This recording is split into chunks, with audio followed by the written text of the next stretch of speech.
أعوذ بالله من الشيطان الرجيم. قل هذه سبيلي أدعو إلى الله على بصيرة أنا ومن اتبعني وسبحان الله وما أنا من المشركين.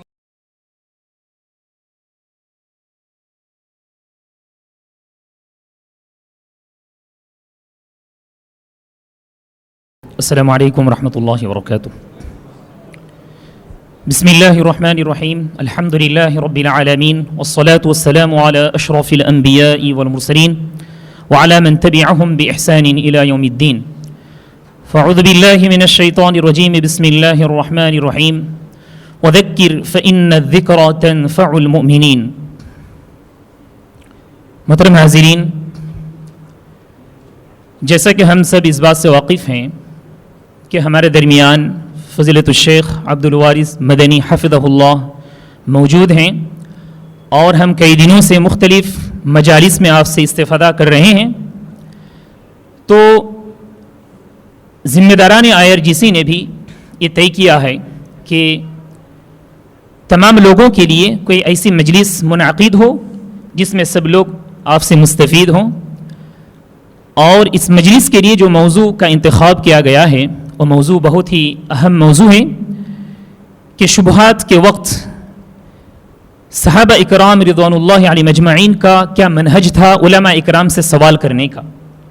یعنی دین کے سلسلے میں اگر ہمارے پاس شبہات ہوں، ڈاؤٹس ہوں، ہم ان شبہات کو لے کر علماء اکرام کے پاس حاضر ہوں اور ان کے بارے میں ہم کس انداز سے سوالات کریں، اس بارے میں شیخ محترم ہمارے سامنے آج خطاب پیش کریں گے.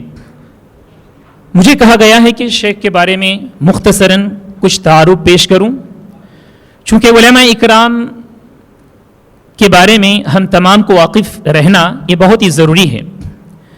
جب تک لوگ علماء اکرام سے جڑے رہیں گے وہ راہ راست پر موجود ہوں گے، راہ راست پر برقرار رہیں گے. جس قدر لوگ علماء اکرام سے دوری اختیار کریں گے دین سے بھی دور رہیں گے. آئیے میں آپ کے سامنے شیخ کے سلسلے میں کچھ تعارف پیش کروں. شیخ کا نام اسم گرامی عبد الوارث ہے. آپ مونات بھنجن جو کہ UP کا ایک بہت ہی مشہور علمی علاقہ مانا جاتا ہے، اس کے اندر آپ کی پیدائش ہوئی. 1977 میں آپ کی پیدائش ہوئی. پھر اس کے بعد اسی علاقے سے آپ کا جو تعلیمی سلسلہ ہے وہ شروع ہوا. جامعہ مفتاح العلوم، جامعہ دار العلوم، جامعہ عالیہ عربیہ، اسی طرح سے اور بھی بہت سارے جو مدارس ہیں اس علاقے میں آپ نے اس سے تعلیمی سلسلہ آغاز کیا. اسی طرح سے جامعہ سلفیہ جو کہ مشہور ایک ادارہ ہے. اس کے بعد الحمدللہ آپ پھر ہندوستان سے باہر گئیں دینی تعلیم حاصل کرنے کے لیے. جامعہ اسلامیہ مدینہ منورہ میں الحمدللہ آپ نے تعلیم حاصل کی. پھر اسی طرح سے جامعۃ الملک سعود ریاض میں جو واقع ہیں اس کے اندر بھی آپ نے تعلیم حاصل کی. میں آپ کے سامنے شیخ محترم کے کچھ اساتذہ کا نام رکھوں. سب سے پہلے الحمدللہ میرے پاس جو کتاب ہے شیخ کے تعارف کے سلسلے میں الحمدللہ میں نے معلوم کیا کہ وہ کتاب آپ کے فرزند نے ترتیب دی ہے. تو اس میں سب سے پہلے یہ دیکھ رہا ہوں کہ اساتذہ کی لسٹ میں سب سے پہلے اپنے والدین کا نام ہے. آپ کے والد محترم حکیم ضیاء الرحمن الاعظمی الاثری ہیں. پھر آپ کی والدہ محترمہ عائشہ خاتون بنت حافظ عبد القیوم ہیں. مطلب یہ ہے کہ الحمدللہ آپ کی پیدائش ایک علمی گھرانے میں ہوئی الحمدللہ. اسی طرح حضرات ناظر قرآن مکمل آپ نے کیا حافظ محمد اسماعیل رحمہ اللہ، انتقال کر چکے، اللہ مغفرت فرمائے. اسی طرح کچھ اساتذہ، جیسے میں نے کہا آپ کے سامنے کچھ اساتذہ کا نام رکھوں گا. شیخ مفتی عبد العزیز الاعظمی العمری، الشیخ محمد احمد الاثری، شیخ اسعد بن محمد الانصاری الاعظمی المدنی، شیخ ابو سفیان محمد یوسف المدنی، اسی طرح سے بہت سارے اساتذہ اکرام ہیں آپ کے، اور بہت سارے دینی مجالس سے بھی آپ نے استفادہ کیا، چاہے وہ ہندوستان میں ہو یا ہندوستان کے باہر ہو. اسی طرح میرے سامنے لسٹ میں موجود ہے، ایک نام ہے بہت ہی مشہور، شیخ عبد المحسن العباد. اسی طرح حضرات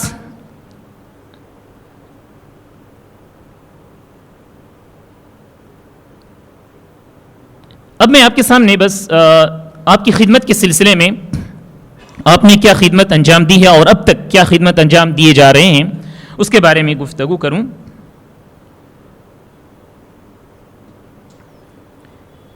مسجد اہل حدیث بنکو کالونی مئو، اس کے اندر آپ خطابت کیا کرتے تھے. اسی طرح الفرقان گائیڈنس سینٹر اور تصنیف و تالیف اور دعوت و تبلیغ کے کام میں بھی مصروف رہیں. مرکز امام بخاری، مسجد التوحید، مسجد سلطان صلاح الدین ایوبی شرور کے اندر جو موجود ہیں، اور اسی طرح سے جامعہ اثریہ دارالحدیث، جامعہ اسلامیہ دریاباد، جامعہ دارالسنہ اور مدرسۃ العلم العالمیہ، جامعہ دارالسنہ، مرکز التعلیم الفردی فی الحال جس میں آپ مصروف ہیں، مرکز التعلیم الفردی شرور کے اندر یہ مرکز موجود ہے. یعنی جیسا کہ میں نے معلوم کیا کچھ بھائیوں سے کہ اس کے اندر آپ اس طرح سے مصروف رہتے ہیں، طلباء آتے ہیں آپ کے پاس، اسٹوڈنٹس آتے ہیں اور وہ پرسنل طور پر کتاب لیتے ہیں شیخ کی رہنمائی میں، اور اس کتاب کو پوری طرح سے آپ کے پاس پڑھتے ہیں، پھر وہاں سے رخصت ہوتے ہیں 1 ہفتے کے لیے، 3 دن کے لیے، 1 مہینے کے لیے. گویا کہ یہ زمانہ قدیم میں جو طریقہ تھا، لوگ محدثین اکرام علماء کے پاس جایا کرتے تھے اور ان کے پاس جا کر کچھ دن ٹھہرتے تھے، ان کے پاس جو احادیث ہیں وہ حاصل کرتے تھے، پھر دوسری جگہ جایا کرتے تھے. تو یہ سلسلہ الحمدللہ آپ نے اختیار کیا ہے. اسی طرح حضرات آپ کی خدمت کے بارے میں جب گفتگو ہو رہی ہے تو کچھ کتابوں کا بھی ہم ذکر کریں آپ کے سامنے. آپ نے کچھ کتابیں بھی لکھی ہیں فقہی مسائل میں، اسی طرح سے منہج کے سلسلے میں، گردن کا مسا ایک تحقیقی جائزہ، کیا 20 رکعت تراویح سنت ہے، اور مختلف کتابیں ہیں جو اردو زبان میں بھی ہیں اور اسی طرح سے عربی زبان میں بھی. بس میں انہی باتوں پر اکتفا کرتا ہوں آپ کے تعارف کے سلسلے میں. اللہ رب العالمین سے دعا کرتا ہوں کہ اللہ تعالیٰ آپ کی زندگی میں برکت عطا فرمائے، آمین. اللہ رب العالمین آپ سے خدمت اور لیتا رہے، آمین. اب میں شیخ سے مؤدبانہ التماس کرتا ہوں کہ آپ اپنا خطاب پیش کریں. جزاکم اللہ خیرا. السلام علیکم ورحمۃ اللہ وبرکاتہ. الحمدللہ والصلاة والسلام علی رسول اللہ واشهد ان لا الہ الا اللہ وحدہ لا شریک لہ واشهد ان محمدا عبدہ ورسولہ، اما بعد. آج کی مجلس کا یا اس مجلس کا موضوع ہے شبہات کے وقت علماء کرام سے رجوع کرنے کے بارے میں صحابہ کرام کا منہج. چونکہ ہم منہج صحابہ اور منہج سلف والے ہیں، صرف قرآن سنت کی اتباع نہیں بلکہ منہج صحابہ اور منہج سلف پر قرآن سنت کی اتباع کرنے والے ہیں. اس لیے صحابہ کرام کا اور سلف کا منہج جاننا چاہیے، اور اگر یہ منہج دلائل سے ہو اور عملی منہج یا عملی دلیلوں سے ہو تو زیادہ بہتر ہے. اس موضوع کی ضرورت ہمارے اس ماحول میں کافی بڑھ چکی ہے، جبکہ لوگوں نے دین کی عظمت اور علم دین کی عظمت بھلا دی ہے. دنیا کے مسائل میں تو وہ بڑے سے بڑے کو ڈھونڈتے ہیں، مگر دین کا معاملہ ایسا ہے کہ شرعی مسئلہ کسی بھی ایرے غیر نتھو خیرے سے پوچھ لیتے ہیں،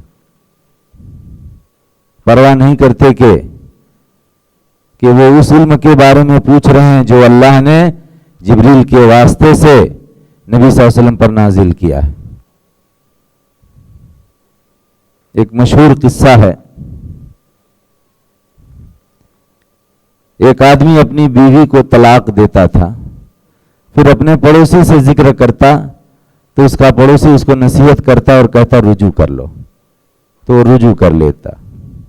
جب طلاق دیتا تب اس کا پڑوسی اس کو سمجھاتا اور رجوع کرنے کا مشورہ دیتا، وہ رجوع کر لیتا. 1 بار 2 بار 3 بار 4 بار 5 بار 6 بار 7 بار 8 بار، یہی طریقہ. بعد میں کسی نے شیخ کے پاس بھیجا یا کس طریقے سے ایک شیخ کے پاس پہنچا تو پتہ چلا کہ یہ تو درجن کے حساب سے طلاق دے چکا ہے اور اپنے پڑوسی سے پوچھ کر کے رجوع کر لیتا ہے.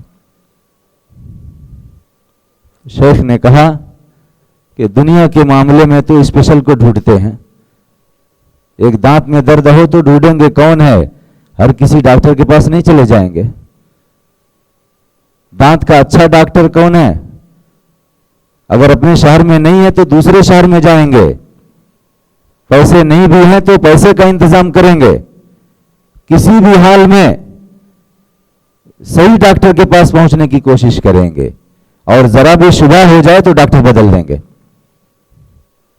لیکن دین کا معاملہ یہ ہے کہ پڑوسی سے پوچھ کے کام چلا لیتے ہیں، نہیں جانتے کہ کیا کر رہے ہیں. کیوں ایسی تفریق ہے؟ دنیا کے مسئلے میں بڑی چھان بین اور تحقیق، اور دین کے مسئلے میں اتنی غفلت اور اتنی لاپرواہی، اتنی سستی. ہم نے علم دین کو کیا سمجھ رکھا ہے؟ ہمیں سخت ضرورت ہے کہ ہم صحابہ کرام کا منہج جانیں کہ کیا کرتے تھے. وہ کیا وہ بھی ایسے ہی کسی سے بھی پوچھ لیتے؟ جو بھی مل گیا، پڑوس میں بازو میں مل گیا، اس سے پوچھ کے کام چلا لیتے؟ ہم منہج سلف پر چلنے والے ہیں تو ہمیں منہج کو جاننا بھی چاہیے. اصل موضوع پر آنے سے پہلے میں یاد دہانی کے طور پر ذکر کروں گا کہ اللہ اس کے رسول صلی اللہ علیہ وسلم کی اطاعت واجب ہے، اور اللہ سبحانہ وتعالی نے اس کو قرآن میں کئی بار ذکر کیا ہے. یا ایھا الذین آمنوا اطیعوا اللہ واطیعوا الرسول، اے ایمان والو اللہ کی اطاعت کرو اور رسول کی اطاعت کرو. اس کا حکم دیا ہے. اللہ اور اس کے رسول کی اطاعت کرو. اطاعت اسی وقت ہوگی جب اللہ اس کے رسول کے احکام و فرامین تک ہم پہنچیں گے اور ان کے مطابق عمل کریں گے. کسی کے بول دینے سے کہ یہ سنت ہے اور کسی کے کہہ دینے سے کہ یہ دین ہے اور اس کا اللہ رسول سے ثبوت نہیں ہے تو وہ دین نہیں بنتا. اللہ اس کے رسول کی اطاعت نہیں ہوتی. جب ہی اللہ اس کے رسول کی اطاعت ہوگی جب واقعی وہ اللہ اس کے رسول کی طرف سے ہو. لہذا اللہ اس کے رسول کی اطاعت فرض ہے، تو اس فریضے کو ادا کرنے کے لیے ہمیں معلوم کرنا ضروری ہوگا کہ فلاں چیز اللہ کی طرف سے، فلاں چیز رسول اللہ کی طرف سے ہے، تاکہ ہم فریضے کو صحیح سے ادا کر سکیں. کوئی ہم سے بول دے کہ صلاۃ ظہر فرض ہے، ہم کتنی بھی رکعت پڑھ لیں، کسی بھی طریقے سے کوئی بتا دے ہم ادا کر لیں گے، تو کیا فریضہ ادا ہو جائے گا؟ نہیں ہوگا. صحابی نے بھی کئی بار صلاۃ ادا کی تھی اور نبی صلی اللہ علیہ وسلم نے ہر بار کہا ارجع فصلی فإنک لم تصلی، واپس لوٹو صلاۃ پڑھو کیونکہ تم نے صلاۃ نہیں پڑھی. نہیں ہوتی. انہوں نے بھی کسی کو دیکھ کر کے کیا تھا، مگر نبی صلی اللہ علیہ وسلم کی تعلیم کے مطابق نہیں تھی. کچھ فرق تھا جس کی وجہ سے نبی صلی اللہ علیہ وسلم نے 1 بار کہا، 2 بار کہا، 3 بار کہا. آخر میں انہوں نے کہا کہ یا رسول اللہ والذی بعثک بالحق ما احسن غیر فعلمنی، اے اللہ کے رسول میں اس سے اچھا نہیں کر سکتا، مجھے سکھائیے. تو اللہ اس کے رسول کی اطاعت واجب ہے، فرض ہے. اس اطاعت، اس فریضے کو ادا کرنے کے لیے ہم اللہ اس کے رسول سے جو چیز آئی ہے وہاں تک پہنچے اور اس کا علم حاصل کرتے ہوئے اس پر عمل کریں. اس کے لیے جو اللہ اس کے رسول کی باتوں کا علم رکھے گا اسی سے معلوم ہوگا. اگر ہمارے پاس علم اتنا ہے کہ ہم قرآن میں اللہ کا فرمان ڈھونڈ لیں، ہم سنت رسول اللہ صلی اللہ علیہ وسلم میں نبی صلی اللہ علیہ وسلم کا فرمان، نبی صلی اللہ علیہ وسلم کا عمل ڈھونڈ لیں، سنت ڈھونڈ لیں تو ہم کر سکتے ہیں. ہمارے پاس علم نہیں ہے تو جس کے پاس قرآن سنت کا علم ہوگا اسی سے ہم کو معلوم ہوگا. جس کو قرآن سنت کا پتہ نہیں ہے، جس نے قرآن سنت نہیں سیکھے، جس کو قرآن سنت نہیں آتا، اس سے پوچھیں گے تو اللہ اس کے رسول کی اطاعت کے نام پر وہ جہنم میں ڈھکیل دے گا.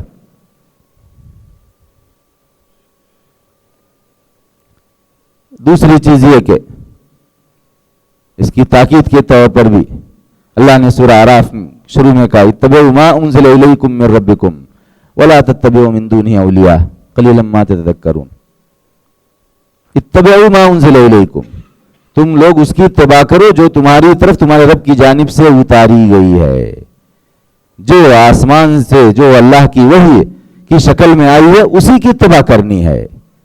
فلاں اور فلاں کی بات وحی نہیں بنتی اور اس کی اتباع ہمارے اوپر نہیں ہے، بلکہ وحی کو چھوڑ کر کے دوسری چیز کی اتباع کرنے سے وحی کی اتباع بھی چھوٹے گی اور ضلالت میں بھی پڑ جائیں گے.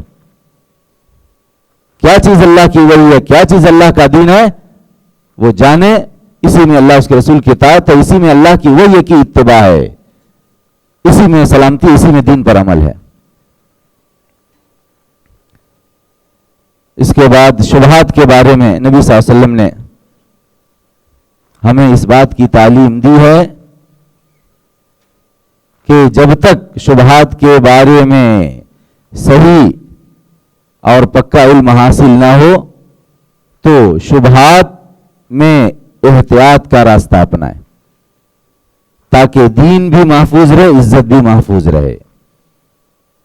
جس کے پاس تحقیقی علم آ گیا وہ اس کے مطابق چلے گا، لیکن جس کے یہاں شبہ پیدا ہوا، جس کے یہاں شبہ والی چیز آئی، جب تک علم نہیں ہے اس کو احتیاط کا راستہ پکڑنا ہے.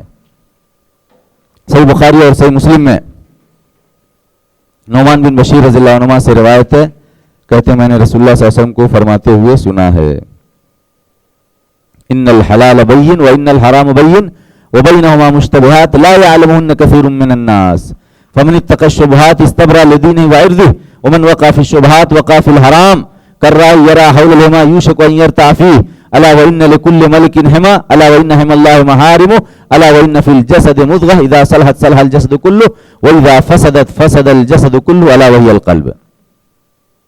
کہا بے شک حلال واضح ہے اور بے شک حرام واضح ہے، قرآن سنت میں واضح ہے، اور دونوں کے درمیان شبہ والی چیزیں ہیں جن کو بہت سے لوگ نہیں جانتے ہیں. واضح حلال واضح حرام کے درمیان شبہ والی چیزیں ہیں، اس کو خود نبی صلی اللہ علیہ وسلم بیان کر رہے ہیں. دونوں کے درمیان شبہ والی چیزیں ہیں جن کو بہت سے لوگ نہیں جانتے ہیں. بہت سے لوگ نہیں جانتے ہیں یعنی ان کا علم ہے مگر کچھ لوگوں کو، تھوڑی تعداد ان کا صحیح علم رکھتی ہے، اکثر لوگ نہیں جانتے ہیں. جو لوگ ان شبہ والی چیزوں میں صحیح علم نہیں رکھتے ہیں، جو نہیں جانتے ہیں، ان کے بارے میں نبی صلی اللہ علیہ وسلم کہتے ہیں فمن اتقى الشبہات استبرأ لدینہ وعرضہ. لہذا جو شخص شبہوں سے بچے گا وہ اپنے دین کے لیے اور اپنی عزت کے لیے برات، پاکی، سلامتی، حفاظت طلب کرے گا، اپنے دین کی بھی حفاظت کر لے گا اور اپنی عزت بھی بچا لے گا. یہ نبی صلی اللہ علیہ وسلم کی تعلیم ہے. شبہ میں دین کی حفاظت اور عزت کی حفاظت. اس کا مطلب یہ کہ اگر شبہ میں نہیں بچیں گے، شبہ میں احتیاط کا راستہ نہیں اپنائیں گے تو کوئی بعید نہیں ہے کہ دین بھی برباد ہو جائے، عزت بھی برباد ہو جائے. یہ دونوں کی حفاظت کے لیے شبہ میں احتیاط کا راستہ اپنانا پڑے گا. پھر نبی صلی اللہ علیہ وسلم نے مثال بھی دی، اور جو شخص شبہوں میں واقع ہوگا، شبہوں سے نہیں بچے گا، شبہ میں دین عزت کی حفاظت نہیں کرے گا، شبہوں میں پڑے گا، وقع فی الحرام، وہ حرام میں واقع ہوگا. حرام میں واقع ہوگا. اگر کبھی شبہ میں بچ بھی گیا تو شبہوں سے کھیلنے والے کبھی نہ کبھی حرام میں گریں گے، کیونکہ ہر شبہ والی چیز ضروری نہیں کہ حلال ہو، ہر شبہ والی چیز میں ضروری نہیں کہ آدمی جو کرے وہی حق ہو. کبھی تو بچ جائے گا لیکن کبھی حرام میں واقع ہو کر کے رہے گا. جو شبہوں میں پڑے گا وہ حرام میں واقع ہوگا. جیسے چرواہا جانور چرانے والا ممنوع چراگاہ کے ارد گرد چراتا ہے. جو علاقہ ممنوع چراگاہ ہے، کسی حاکم کا ہے، کسی امیر کا ہے، ادھر نو انٹری ہے، ادھر قریب میں جا کے چراتا ہے. یوشک ان یرتع فیہ، قریب ہے کہ اس میں چرائے. کبھی اس کے جانور تو نہیں جائیں گے، لیکن کبھی کود جائیں گے اس میں، کبھی اس کے اندر کود جائیں گے. کودیں گے تو ممنوع میں پڑ گئے. ابھی اس کو بھی جانا پڑے گا اپنے جانوروں کو نکالنے کے لیے، اور جانور سے زیادہ یہ پھنسے گا، کیونکہ یہی جانور قریب میں لے گیا. اپنے جانوروں کو اس نے قریب کیا اور اس میں کود گئے. خبردار، اور بے شک ہر بادشاہ کی ایک ممنوع چراگاہ ہوتی ہے. خبردار، اور بے شک اللہ کی ممنوع چراگاہ اس کی حرام چیزیں ہیں. خبردار، اور بے شک جسم میں گوشت کا ایک ٹکڑا ہے، جب وہ صحیح ہوگا تو سارا جسم صحیح ہوگا، اور جب وہ فاسد ہوگا تو سارا جسم فاسد ہوگا. خبردار، اور وہ دل ہے. ممنوع چراگاہ، اللہ کی ممنوع چراگاہ حرام چیزیں، ان سے بچنے کا راستہ یہی ہے کہ شبہ گویا کہ وہ چیزیں ہیں جو ممنوع چراگاہ کے قریب میں ہیں، وہاں جانے پر خطرہ ہے کہ حرام میں واقع ہو جائیں. جیسے جانور والا، جانوروں کا چرواہا قریب میں جانے پر بچ گیا تو بچ گیا، کوئی بعید نہیں ہے کہ وہ اندر چلا جائے. اور پھر نبی صلی اللہ علیہ وسلم نے تنبیہ کی کہ خرابی دل سے شروع ہوتی ہے. جسم میں گوشت کا ایک ٹکڑا ہے، جب یہ صحیح تو سب صحیح ہے، اور جب یہ فاسد ہے تو سارا جسم فاسد. یہ ٹکڑا دل کا ٹکڑا ہے، یہاں سے گڑبڑی فساد پیدا ہوتا ہے. اگر یہاں نیت نہیں ہے وہاں جانے کی تو ہاتھ پاؤں نہیں جائیں گے، لیکن یہاں اگر نیت پیدا ہو گئی کہ ادھر جاؤ، شبہ والی چیز کو کر لیں گے، دیکھیں گے، تو ہاتھ پاؤں بھی پھنس جائیں گے. اس حدیث کا مطلب یہ ہے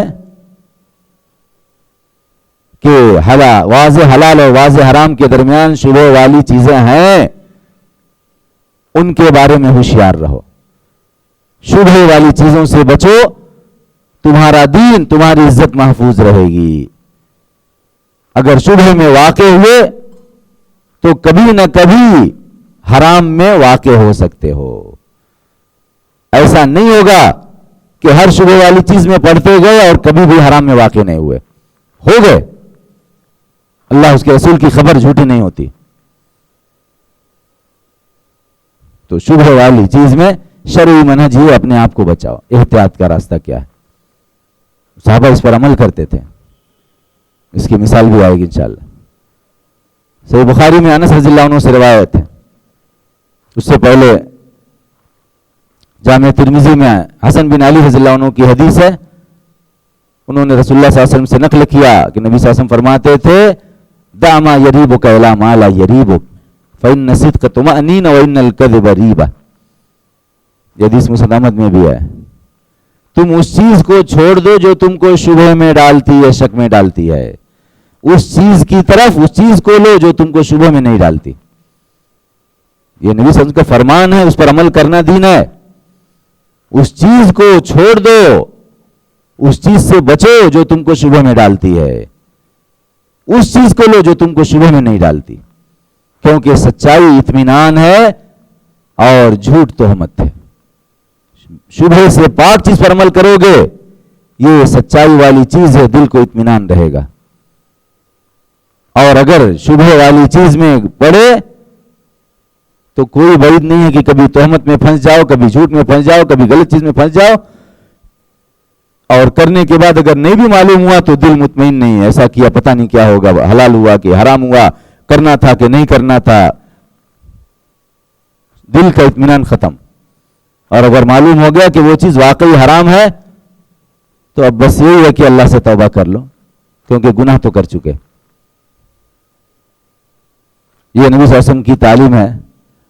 صحیح بخاری میں انس سے روایت ہے، ان نبی صلی اللہ علیہ وسلم مر بتمرہ فی الطریق قال لولا انی اخاف ان تکون من الصدقہ لاکلتها. نبی صلی اللہ علیہ وسلم راستے میں ایک دانہ کھجور پر گزرے.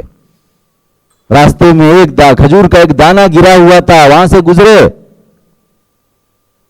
فرمایا اگر یہ ڈر نہ ہوتا کہ یہ صدقے کی کھجور ہوگی تو میں اسے کھاتا. اگر یہ ڈر نہ ہوتا کہ یہ صدقے کی ہوگی تو میں اسے کھاتا. نبی صلی اللہ علیہ وسلم کے اوپر صدقہ زکات حرام. نبی صلی اللہ علیہ وسلم کے خاندان والوں پر صدقہ زکات حرام، گرچہ غریبوں بھوکے ہوں. امت کا کام ہے کہ ان کا پیٹ بھرے. صدقہ زکات نہیں کھائیں گے. لوگوں کی ذمہ داری ہے کہ ان کی بھوک مٹائیں بغیر صدقہ اور زکات کے. تو نبی صلی اللہ علیہ وسلم صدقہ زکات کی کھجور نہیں کھا سکتے. شبہ ہوتا ہے یہ کھجور گری ہے، ہو سکتا ہے کہ صدقے کی بھی ہو، صدقے کی بھی کھجور ہوتی ہے. اس شبہ کی بنا پر چھوڑ دیتے، نہیں کھاتے. نبی صلی اللہ علیہ وسلم کے اس عمل میں اور اس فرمان میں امت کے لیے تعلیم ہے کہ جو چیز تمہارے نزدیک مشتبہ ہو، شبہ والی ہو، اصل میں صدقہ نبی صلی اللہ علیہ وسلم کے لیے حرام، غیر صدقہ حلال ہے. اور یہ معمولی چیز، ایک دانہ کھجور کا گر جائے تو کوئی ڈھونڈتا نہیں کہ کہاں گرا،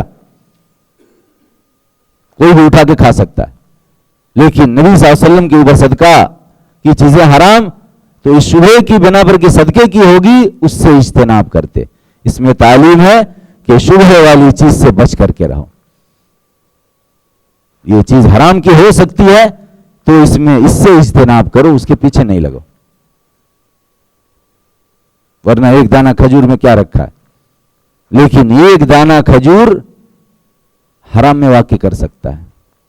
1 روپے کی چوری بھی چوری ہے، 1 لاکھ کی بھی چوری ہے. 1 روپیہ چرانے والا بھی چور کہلائے گا اور 1 لاکھ چرانے والا بھی چور کہلائے گا.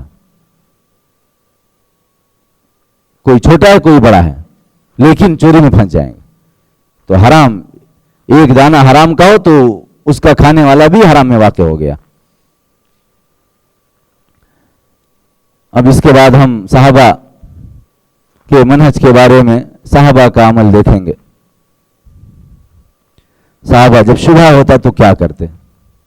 صحیح بخاری میں ابو سعید خدری رضی اللہ عنہ سے روایت ہے، انہوں نے کہا کننا فی مسیر لنا فنزلنا فجاءت جاریہ فقالت ان سید الحی سلیم وان نفرنا غیب فهل منکم راق فقام معها رجل ما كنا نأبنه برقیہ فرقاه فبرا فامر له ب30 شاة وسقانا لبنا فلما رجع قلنا له اكنت تحسن رقیہ او كنت ترقی قال لا ما رقيت الا بأم الكتاب قلنا لا تحدثوا شيئا حتى نسأل النبي صلى الله عليه وسلم حتى نأتي النبي صلى الله عليه وسلم ونسأل النبي صلى الله عليه وسلم فلما قدمنا المدينة ذكرناه للنبي صلى الله عليه وسلم فقال وما كان يدري أنها رقية اقسموا واضربوا لي بسهم. ابو سعید خدری اپنا قصہ، اپنے ساتھیوں کا قصہ نقل کرتے ہیں کہ ہم لوگ اپنے ایک سفر میں تھے، چنانچہ ہم رکے ٹھہرے تو ایک لونڈی آئی، اس نے کہا کہ قبیلے کا سردار ڈسا ہوا ہے، یعنی کسی زہریلے جانور نے اس کو ڈس لیا ہے اور بے شک ہمارا قبیلہ غائب ہے، قبیلے کے مرد حضرات نہیں ہیں، تو کیا آپ لوگوں میں سے کوئی رقیہ کرنے والا ہے، کچھ پڑھ کے دم کرنے والا ہے؟ اس لونڈی کے ساتھ ایک آدمی یعنی ایک صحابی اٹھے گئے، جا کر کے اس کو رقیہ کیا تو وہ ٹھیک ہو گیا. اللہ نے اس کو صحابی کے رقیہ کرنے سے شفا دے دی. چنانچہ اس نے ان کے لیے 30 بکریوں کا حکم دیا، 30 بکریاں دی اور ہم لوگوں کو دودھ پلایا. صحابی نے کہا کہ ہم گمان نہیں کرتے تھے کہ رقیہ کرنے والے ہیں. بہرحال وہ اس کو رقیہ کیے، وہ ٹھیک ہو گیا. اس نے 30 بکریوں کا حکم دیا، 30 بکریاں دی. ایک بکری یا ایک بکرا کی قیمت آج کل کم سے کم 10,000. 30 بکریاں بہت بڑا مال، اور دودھ پلایا. جب واپس آئے وہ رقیہ کرنے والے تو ہم نے پوچھا اکنت تحسنو، رقیہ کیا آپ اچھا رقیہ کرتے تھے؟ یا یہ کہا کہ کیا آپ رقیہ کرتے تھے؟ آپ کو رقیہ کا پتہ ہے کہ رقیہ کیا ہے؟ انہوں نے جواب دیا کہ نہیں، میں نے نہیں رقیہ کیا، مگر سورہ فاتحہ سے، یہ جا کے پڑھ کر کے آیا ہوں. یہ جواب دیا تو انہوں نے کہا لا تحدثوا شیئا، کوئی نئی چیز نہیں کرو، نیا کام نہیں کرو. یعنی بکریوں کے بارے میں اب کوئی قدم نہیں اٹھاؤ. ان کو رقیہ معلوم نہیں اور یہ سورہ فاتحہ پڑھ کر کے آئے ہیں، اللہ نے شفا دے دیا. انہوں نے 30 بکریاں دے دی، دودھ تو پلا دیا، مسافر ہیں خدمت کر دیا، مگر مسافروں کو کوئی بکریاں نہیں دیتا ہے. اب یہ 30 بکریاں ملی ہیں، کیا کرنا ہے؟ شبہ ہو گیا. حلال کی حرام، لا تحدثوا شیئا، کوئی نیا کام نہیں کرو، یہ شبہ ہوا. کہا کوئی نیا کام نہیں کرو، یہاں تک کہ ہم نبی صلی اللہ علیہ وسلم کے پاس پہنچے اور پوچھیں. شبہ کی وجہ سے تھا. چنانچہ وہ لوگ مدینہ آئے تو ہم نے نبی صلی اللہ علیہ وسلم سے ذکر کیا. پتہ نہیں مدینے سے کتنی دور تھے. مدینے کے باہر سے ایک بکری کو ہانک کے لانا ہو تو حالت بگڑ جائے گی، آدمی کہے گا ادھر ہی بیچ دو یا کسی کو دے دو. 30 بکریاں نہ جانے کتنی مسافت سے ہانک کر کے مدینہ لائے، ساری تکلیفیں جھیلی شبہ کی وجہ سے کہ حلال یا حرام. اس کو لیے نہیں، اس کو بیچے نہیں، اس کو کھائے نہیں، اس کو لیے لیکن اس میں کوئی نیا قدم نہیں اٹھائے. آئے نبی صلی اللہ علیہ وسلم سے پوچھا، ذکر کیا تو نبی صلی اللہ علیہ وسلم نے کہا اس کو کیا پتا کہ یہ رقیہ ہے. تعجب سے، یہ رقیہ ہے، اس نے کیا ہے، کہاں سے سیکھا اس نے؟ یہ رقیہ ہے. تقسیم کرو اور میرا بھی ایک حصہ لگاؤ، تقسیم کرو اور میرا بھی ایک حصہ لگاؤ، یعنی یہ حلال ہے. رقیہ کرنے والے کو یہ بکریاں ملی ہیں، حلال ہیں، اس کے لیے بھی اور ہمارے لیے بھی، اور ان کے اطمینان کے لیے کہا کہ میرا بھی حصہ لگاؤ. جب نبی صلی اللہ علیہ وسلم کھا لیے تو امت تو مطمئن ہو جائے گی کہ ہاں سب کے لیے حلال ہے. جس نے رقیہ کیا اس کے لیے بھی، اور اس کی اجازت ہو تو دوسرے کے لیے بھی. شبہ کی وجہ سے کتنی بڑی مشقت صحابہ کرام اٹھائے لیکن قدم آگے نہیں بڑھائے. 30 بکریوں کو ہانک کر کے مدینہ لے کے چلے آئے، اس کو برداشت کر لیا مگر ایک بکری بھی نہیں کھائے. یہ صحابہ کرام کا منہج ہے. شبہ کے وقت نبی صلی اللہ علیہ وسلم کی طرف رجوع کرنا، اور آپس میں بھی فتویٰ نہیں دیے. ایسا نہیں کہ علم والے نہیں تھے، لیکن جب شبہ آ جائے تو بڑا عالم چاہیے یا سب سے بڑا عالم چاہیے. کوئی بول سکتا تھا کہ اس کی حرمت نہیں ہے، حرمت کے لیے دلیل چاہیے. ایک دوسرے کو مفتی نہیں بنا، ایک دوسرے سے نہیں پوچھے.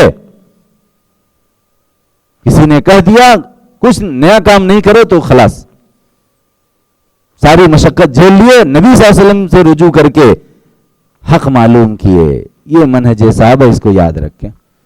اور شبہ، اس واقعے سے معلوم ہوتا ہے کہ شبہ کے وقت مشقت بھی جھیلنی پڑ سکتی ہے. معلوم نہیں ہے تو جھیلو، لیکن یہ مشقت حرام سے بچنے کے لیے جھیلنا ہے، جہنم کے راستے سے بچنے کے لیے جھیلنا ہے. اس میں تقویٰ ہے، اس میں دین کی سلامتی، عزت کی حفاظت ہے. دوسرا قصہ صحیح بخاری میں عقبہ بن حارث کی روایت سے ان کا قصہ آیا ہے. ان عقبہ بن الحارث انه تزوج ابنة لأبي إيهاب بن عزيز فأتته امرأة فقالت قد أرضعت عقبة والتي تزوج، فقال لا عقبة ما أعلم أنك أرضعتني ولا أخبرتني، فأرسل إلى آل أبي إيهاب يسألهم فقالوا ما علمنا أرضع صاحبتنا، فركب إلى النبي صلى الله عليه وسلم بالمدينة فسأله فقال رسول الله صلى الله عليه وسلم كيف وقد قيل ففارقها ونكحت زوجا غيره او كما قال. عقبہ بن حارث مکی صحابہ میں سے ہیں، اہل مکہ میں سے ہیں. انہوں نے ابو ایہاب ابن عزیز کی بیٹی سے شادی کی تو ان کے پاس ایک عورت آئی، ایک خاتون آئی، کہا میں نے عقبہ کو اور اس عورت کو جس سے اس نے شادی کی ہے اس کو دودھ پلایا ہے، عقبہ کو بھی دودھ پلایا، اس کی بیوی کو بھی دودھ پلایا ہے، یعنی دونوں رضائی بھائی بہن ہیں، ایک عورت کا دودھ پینے والے۔ عقبہ نے کہا مجھے نہیں معلوم کہ تم نے مجھے دودھ پلایا ہے اور تم نے مجھے بتایا بھی نہیں، یعنی اس سے پہلے۔ پھر انہوں نے اپنی سسرال والوں آل ابو احاب کے پاس بھیجا ان سے پوچھنے کے لیے۔ انہوں نے کہا ما علمنا ارضا صاحبتنا، ہمیں علم نہیں ہے کہ اس نے ہماری والی کو دودھ پلایا ہے۔ عقبہ کو بھی پتا نہیں اور سسرال والوں کو بھی پتا نہیں، مگر خاتون آ کے بول کے گئی۔ چنانچہ وہ مدینہ میں نبی صلی اللہ علیہ وسلم کی طرف سوار ہوئے، یعنی مکہ سے مدینہ سفر کر کے پہنچے نبی صلی اللہ علیہ وسلم کے پاس۔ جا کر کے پوچھا، رسول اللہ صلی اللہ علیہ وسلم نے ایک جملے میں جواب دیا، کیف وقد قیل، کیسے جبکہ کہا گیا ہے، کیسے یعنی کیسے اس کو رکھ سکتے ہو جبکہ کہہ دیا گیا، عورت نے کہہ دیا۔ چنانچہ عقبہ نے اس کو چھوڑ دیا، ابو احاب کی بیٹی کو جو ان کی بیوی تھی چھوڑ دیا اور اس نے دوسرے مرد سے شادی کر لی۔ عقبہ بن حارث مکی صحابی، ان کی بیوی کے بارے میں خاتون آ کے بول دیتی ہے تم کو تمہاری بیوی کو دونوں کو دودھ پلایا ہے، سگے بھائی بہن میں رشتہ حرام ہے، میاں بیوی نہیں بن سکتے۔ ایسے ہی رضائی بھائی بہن کسی اجنبی عورت نے دودھ پلا دیا، جس لڑکے کو اور جس لڑکی کو دودھ پلا دیا وہ اس کی رضائی اولاد بن گئے، وہ رضائی ماں بن گئی اور اس کا دودھ پینے والے رضائی بھائی بہن بن گئے، رشتہ حرام نہیں رکھ سکتے۔ لاعلمی میں جو ہوا وہ اس میں معذور ہے۔ شبہ پیدا ہوا، نہ عقبہ کو معلوم، نہ ان کے گھر والوں کو معلوم، نہ سسرال والوں کو معلوم، لیکن شبہ ہے، کیا کریں اب۔ مگر اس بنا پر انہوں نے نہیں چھوڑ دیا کہ پتہ نہیں کون عورت تھی، کیا ہے، چلو رکھو۔ اور انہوں نے یہ بھی نہیں کیا کہ مکہ میں جو امام حرم ہیں، جو خطیب حرم ہیں، جو مفتی حرم ہیں، جو قاضی حرم ہیں، انہی سے پوچھ لیں۔ ایسا نہیں تھا کہ مکہ فتح ہوا تو وہاں امام خطیب نہیں تھے اور حرم میں جو نماز نہیں ہوتی تھی، کوئی خطبہ نہیں دیتا تھا یا کوئی مسئلہ بتانے والا نہیں تھا۔ مکے میں ہے، نبی صلی اللہ علیہ وسلم نے انتظام کیا، مؤذن، امام، خطیب، مفتی سب ہیں وہاں، لیکن نہیں، بڑا مسئلہ ہے تو نبی صلی اللہ علیہ وسلم کے پاس چلو۔ مکہ سے مدینہ اس زمانے میں چاہے پیدل چاہے جانور کی سواری پر بیٹھ کے 450 کلومیٹر کی مسافت جھیل کر کے کئی دن میں پہنچے، اور جا کر کے نبی صلی اللہ علیہ وسلم سے پوچھا۔ ان کے یہاں دین کی عظمت تھی، حرام حلال کچھ مانے رکھتے تھے، یہی مکے سے نہیں کام چلا لیے، وہاں جا کر کے پوچھے اور نبی صلی اللہ علیہ وسلم نے جو جواب دیا، کیسے جبکہ کہا گیا، نبی صلی اللہ علیہ وسلم نے جو جواب دیا وہ ان کو سمجھ میں آ گیا اور انہوں نے آ کے بیوی کو چھوڑ دیا۔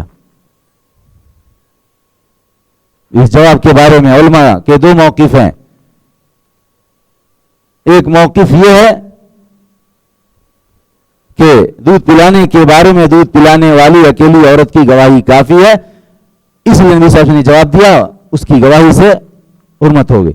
دوسرا یہ کہ شبہ برقرار رہا، ہو سکتا ہے کہ اس کی بات صحیح تھی، گواہی نہیں ملی، رکھتے تو اپنی بہن کو ہی رکھتے، اپنی رضائی بہن کو ہی بیوی بنا کے رکھتے، کبھی سکون نہیں ملتا۔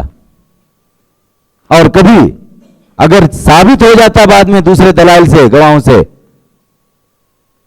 تو افسوس کے علاوہ کوئی راستہ نہیں ہوتا۔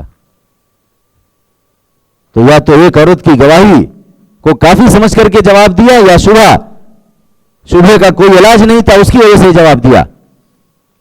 دونوں صورتوں میں عقبہ بن حارث یہی جانا کہ چھوڑنا ہے، اس کو چھوڑ دیے، یہ شبہ کے وقت صحابہ کرام کے نبی صلی اللہ علیہ وسلم کی طرف رجوع کا منہج ہے.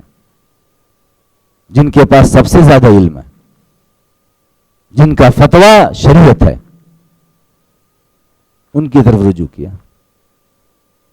آج ہمارے نزدیک کوئی شبہ کتنا آسان بنا ہوا ہے. موبائل ہے تب بھی سبزی والے سے مسئلہ پوچھ لو.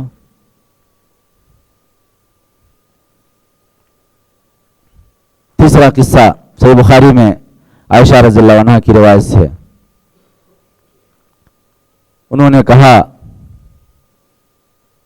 کچھ لوگوں نے نبی صلی اللہ علیہ وسلم سے کہا ان ہونا اقواما حدیث احدهم بشرک یاتون بالرحمن لا ندری یذکرون اسم اللہ علیہ ام لا قالوا اذکروا انتم اسم اللہ وکلوا.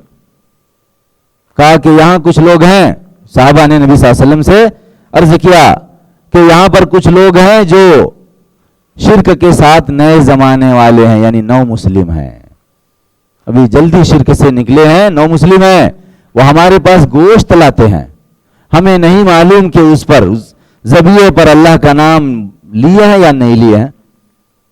نو مسلم ہیں, ان کو زیادہ مسائل کا علم نہیں ہوتا, اللہ کا نام لیا یا نہیں لیا ہے شبہ ہو گیا.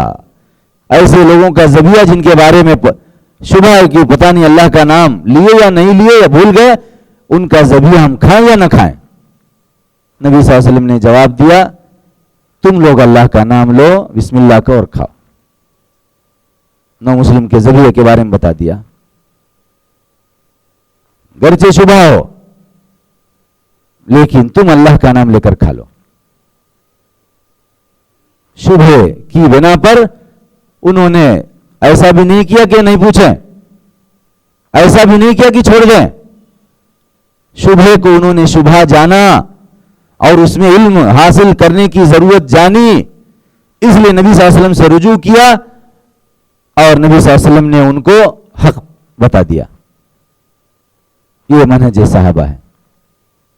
شبہ میں کیسے بھی چلتے رہو, چاہے چھوڑ ہی دو, چاہے بغیر علم کے پکڑے رہو, نہیں, علم کی بھی فضیلت ملے گی اور صحیح عمل کی فضیلت اور توفیق ملے گی. اگلا قصہ ہے صحیح بخاری وغیرہ میں, نافع کی روایت ہے انه سمع ابن كعب بن مالك عن ابيه انه كانت لهم غنم ترعى بسلع فابصرت جارية لنا بشاة من غنمنا موتا فكسرت حجرا فذبحتها به فقال لهم لا تاكلوا حتى اسال النبي صلى الله عليه وسلم او ارسل اليه النبي صلى الله عليه وسلم من يساله وانه سال النبي صلى الله عليه وسلم او ارسل اليه فامرهم باكلها قال عبید اللہ يعجبني انها امه وانها ذبحت. عبید اللہ روایت کرتے نافع سے, نافع کہتے ہیں کہ انہوں نے کعب بن مالک رضی اللہ عنہ کے بیٹے سے سنا, وہ اپنے والد کعب بن مالک سے نقل کرتے ہیں کہ ان لوگوں کی کچھ بکریاں تھیں جو سلع میں چرا کرتی تھی, اود پہاڑ کی طرف سلع میں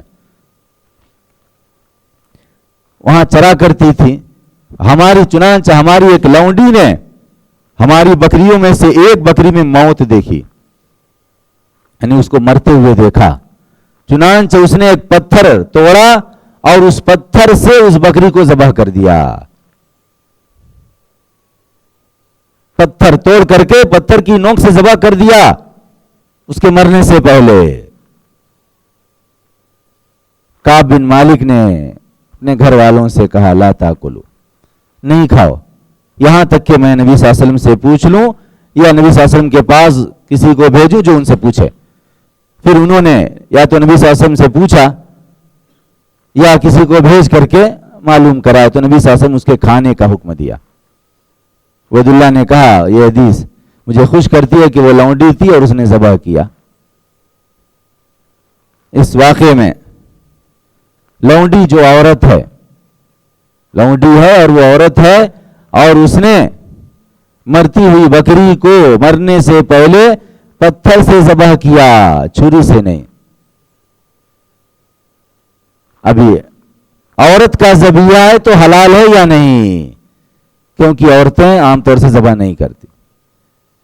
اور پتھر سے ذبح کیا گیا ہے تو حلال ہے یا نہیں؟ شبہ پیدا ہو گیا.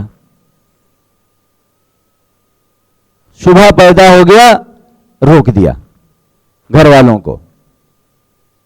علم حاصل کریں گے، پوچھیں گے، پھر کھانا نہیں کھاؤ. نبی صلی اللہ علیہ وسلم سے پوچھ لیا یا معلوم کرا لیا، نبی صلی اللہ علیہ وسلم نے کھانے کی اجازت دی، یعنی حلال ذبیحہ ہے. گرچہ عورت نے ذبح کیا، گرچہ پتھر سے ذبح کیا، عذر کی صورت میں تھا. وہ چھری رکھ کر کے پتھر سے نہیں ذبح کیا، عذر کی صورت میں تھا، حلال ذبیحہ ہے. شبہ میں انہوں نے یہ بھی نہیں کہا کہ بکری کو پھینک دیا اور یہ بھی نہیں کیا کہ بغیر پوچھے کھا لیا. دونوں بھی نہیں کیا. جو صحیح منہج تھا اس پر عمل کیا، نبی صلی اللہ علیہ وسلم سے علم حاصل کیا، نبی صلی اللہ علیہ وسلم سے فتویٰ پوچھا، مل گیا، اطمینان کے ساتھ کھانے والے کھائے، ضائع بھی نہیں کیا اور شبہ کے ساتھ کھایا بھی نہیں. علم حاصل کرنے کے بعد، حق جاننے کے بعد کھانے والوں نے کھایا. یہ منہج صحابہ ہے. شبہ میں پوچھ لیا. کعب بن مالک بڑے صحابہ میں سے ہیں، مدینے میں صحابہ کی کمی نہیں. یہ بھی نہیں کیا کہ چلو کسی سے بھی پوچھ لیں، ابو بکر صدیق سے پوچھ لیں، عمر سے پوچھ لیں، عثمان سے پوچھ لیں، بڑے بڑے صحابہ ہیں، ابو ہریرہ مسجد میں رہتے ہیں، ان سے پوچھ لیں، بہت حدیثیں یاد کرتے ہیں. نہیں پوچھا، نبی صلی اللہ علیہ وسلم سے پوچھا. شبہ آ گیا. شبہ کا معاملہ بڑا ہے، جتنا ممکن ہو سکے بڑے علم والے سے پوچھو. سب کو مفتی نہیں بنا دو. یہ منہج صحابہ ہے.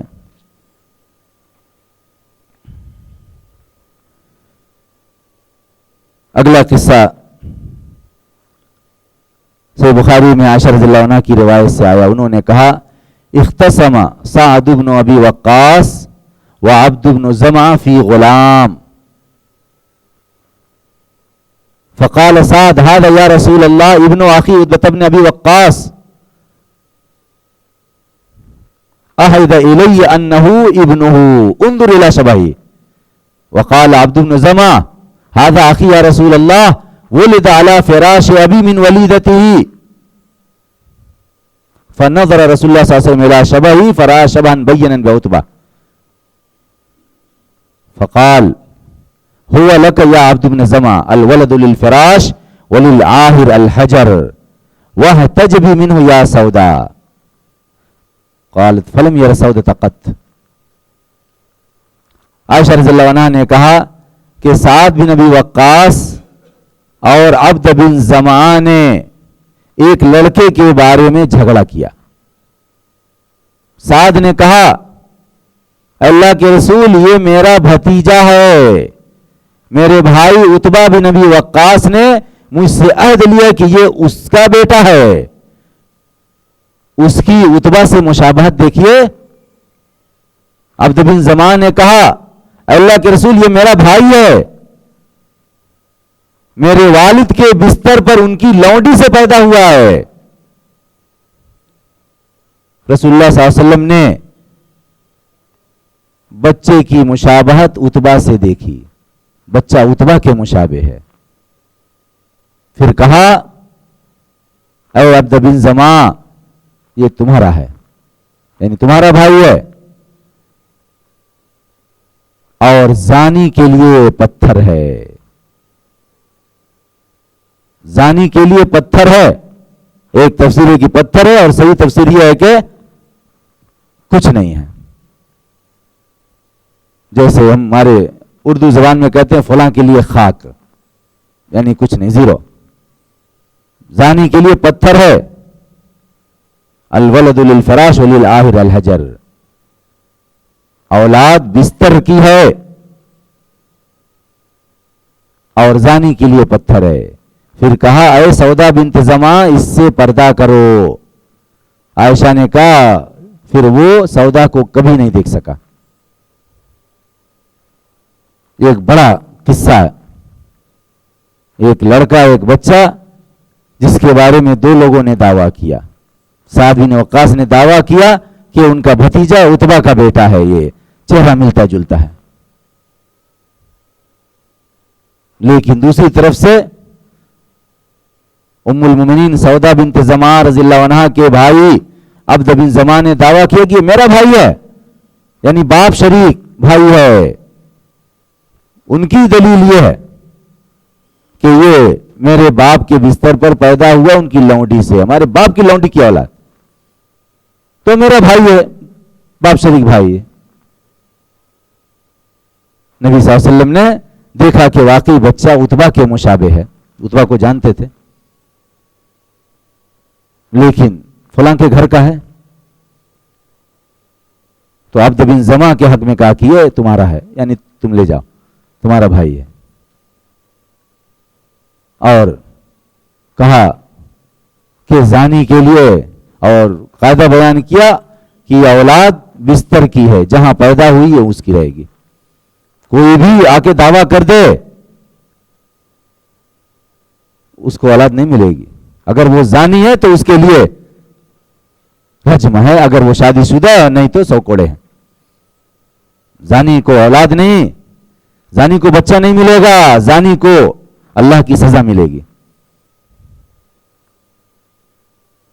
لیکن ابھی عبد بن زمعہ کے لیے حق میں فیصلہ کیا، ان کا بھائی ہوا تو سودا بنت زمعہ کا بھی بھائی ہوا.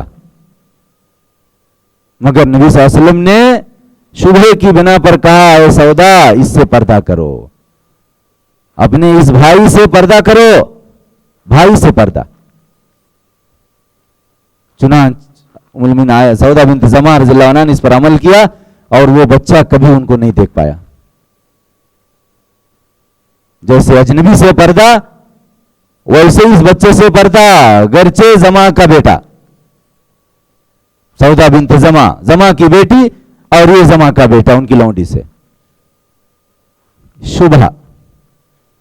شبہے کی بنا پر نبی صلی اللہ علیہ وسلم نے، اصول قاعدے کی بنا پر نبی صلی اللہ علیہ وسلم نے عبد بن زمعہ کے حق میں فیصلہ کیا. لیکن شبہے کی بنا پر جو مشابہت تھی اور دعویٰ تھا اس کی بنا پر ام المؤمنین سودا بنت زمعہ جو عمر والی تھی ان کو کہا، ان کو حکم دیا کہ اس سے پردہ کرو، اور انہوں نے ایسا پردہ کیا کہ بچہ نہیں دیکھ سکا.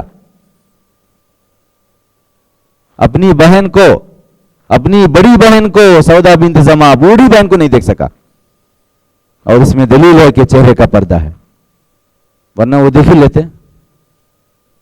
جو کھلے چہرے والے پردے کو مانتے ہیں ان کے ہاں تو دیکھ ہی لیں گے. وہ بچہ نہیں دیکھ سکا، حالانکہ لڑکا تھا ابھی نابالغ. کچھ شبہ ایسے ہوتے ہیں جن میں احتیاط نہیں دیکھا تو کیا اللہ کے یہاں پکڑ ہوگی. شبہ ہے جو عذر ہے، شبہ سے بچے، دین کی حفاظت، عزت کی حفاظت.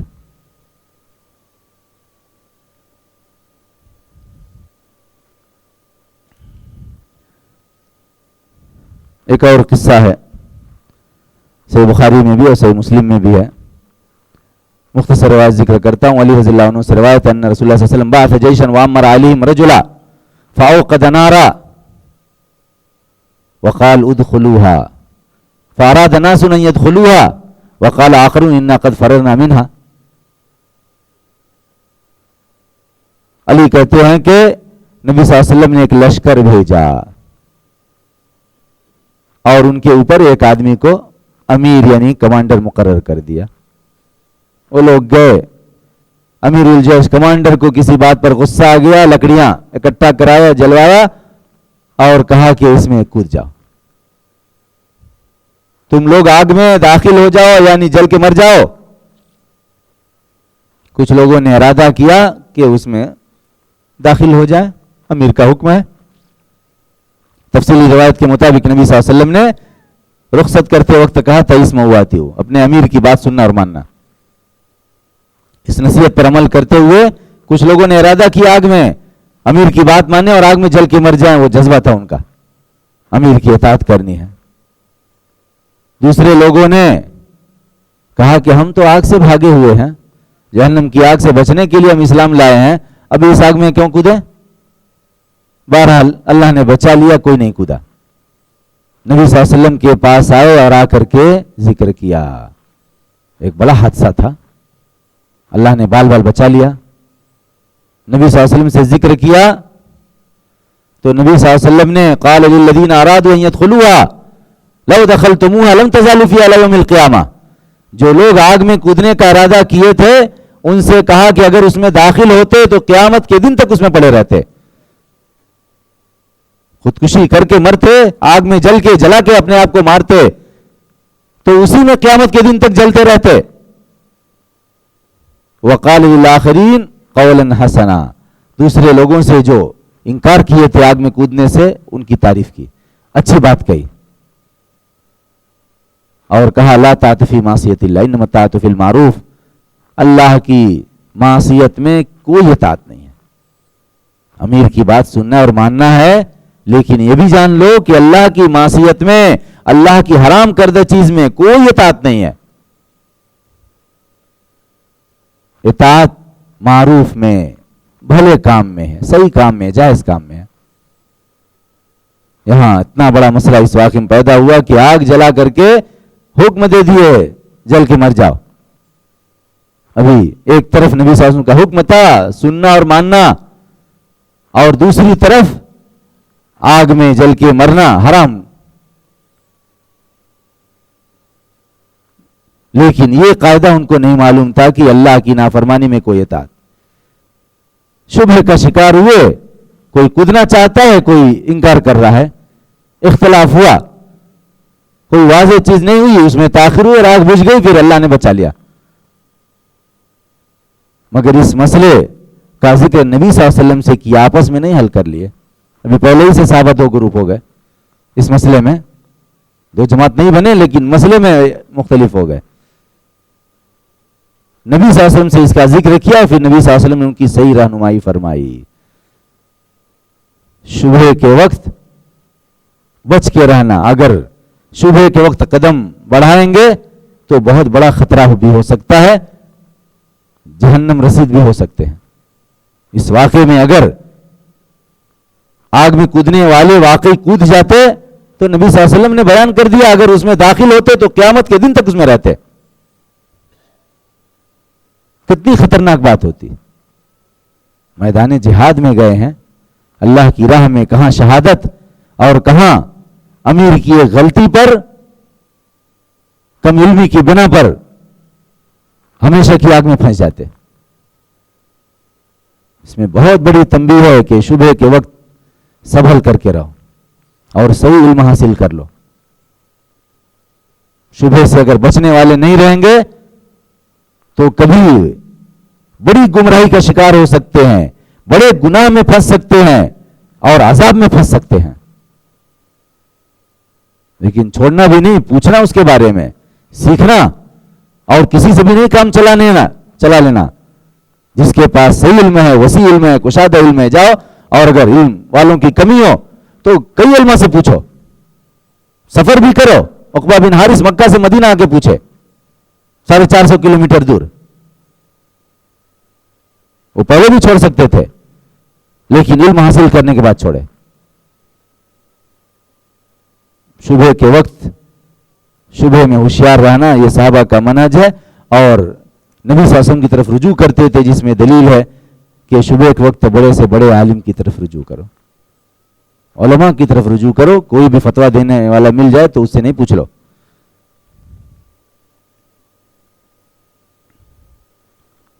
موطا امام مالک میں اور سنن نبی داؤد میں ابو ہریرہ رضی اللہ عنہ کی حدیث ہے, اور شاید یہ بلوغ المرام کی پہلی حدیث ہے. کہا جاء رجل الى رسول اللہ صلی اللہ علیہ وسلم فقال یا رسول اللہ انا نرکب البحر ونحمل معنا القلیل من الماء فإن توضأنا به عطشنا أفنتوضأ من ماء البحر فقال النبي صلی اللہ علیہ وسلم هو الطهور ماء والحل میتته. یہ موطا امام مالک میں بھی ہے, سنن نبی داؤد میں ہے, صحیح سند ہے. موطا امام مالک کے حوالے ذکر کیا کیونکہ ان کی سند عالی ہے. ایک آدمی رسول اللہ صلی اللہ علیہ وسلم کے پاس آیا اور کہا اللہ کے رسول بے شک ہم سمندر کی سواری کرتے ہیں, سمندر کا سفر کرتے ہیں, اور ہم اپنے ساتھ تھوڑا پانی لے جاتے ہیں, یعنی میٹھا پانی. اگر ہم اس سے وضو کریں گے تو ہم پیاسے رہ جائیں گے, کھارا پانی نہیں پی سکتے. تو کیا ہم سمندر کے پانی سے وضو کر سکتے ہیں یا ہم سمندر کے پانی سے وضو کریں؟ نبی صلی اللہ علیہ وسلم نے معلم حکیم کا جواب دیا، کہا ہوا طہور ماؤہ، اس کا پانی، سمندر کا پانی پاک ہے، پاک کرنے والا ہے. اس کا مردار مرا ہوا جانور حلال ہے.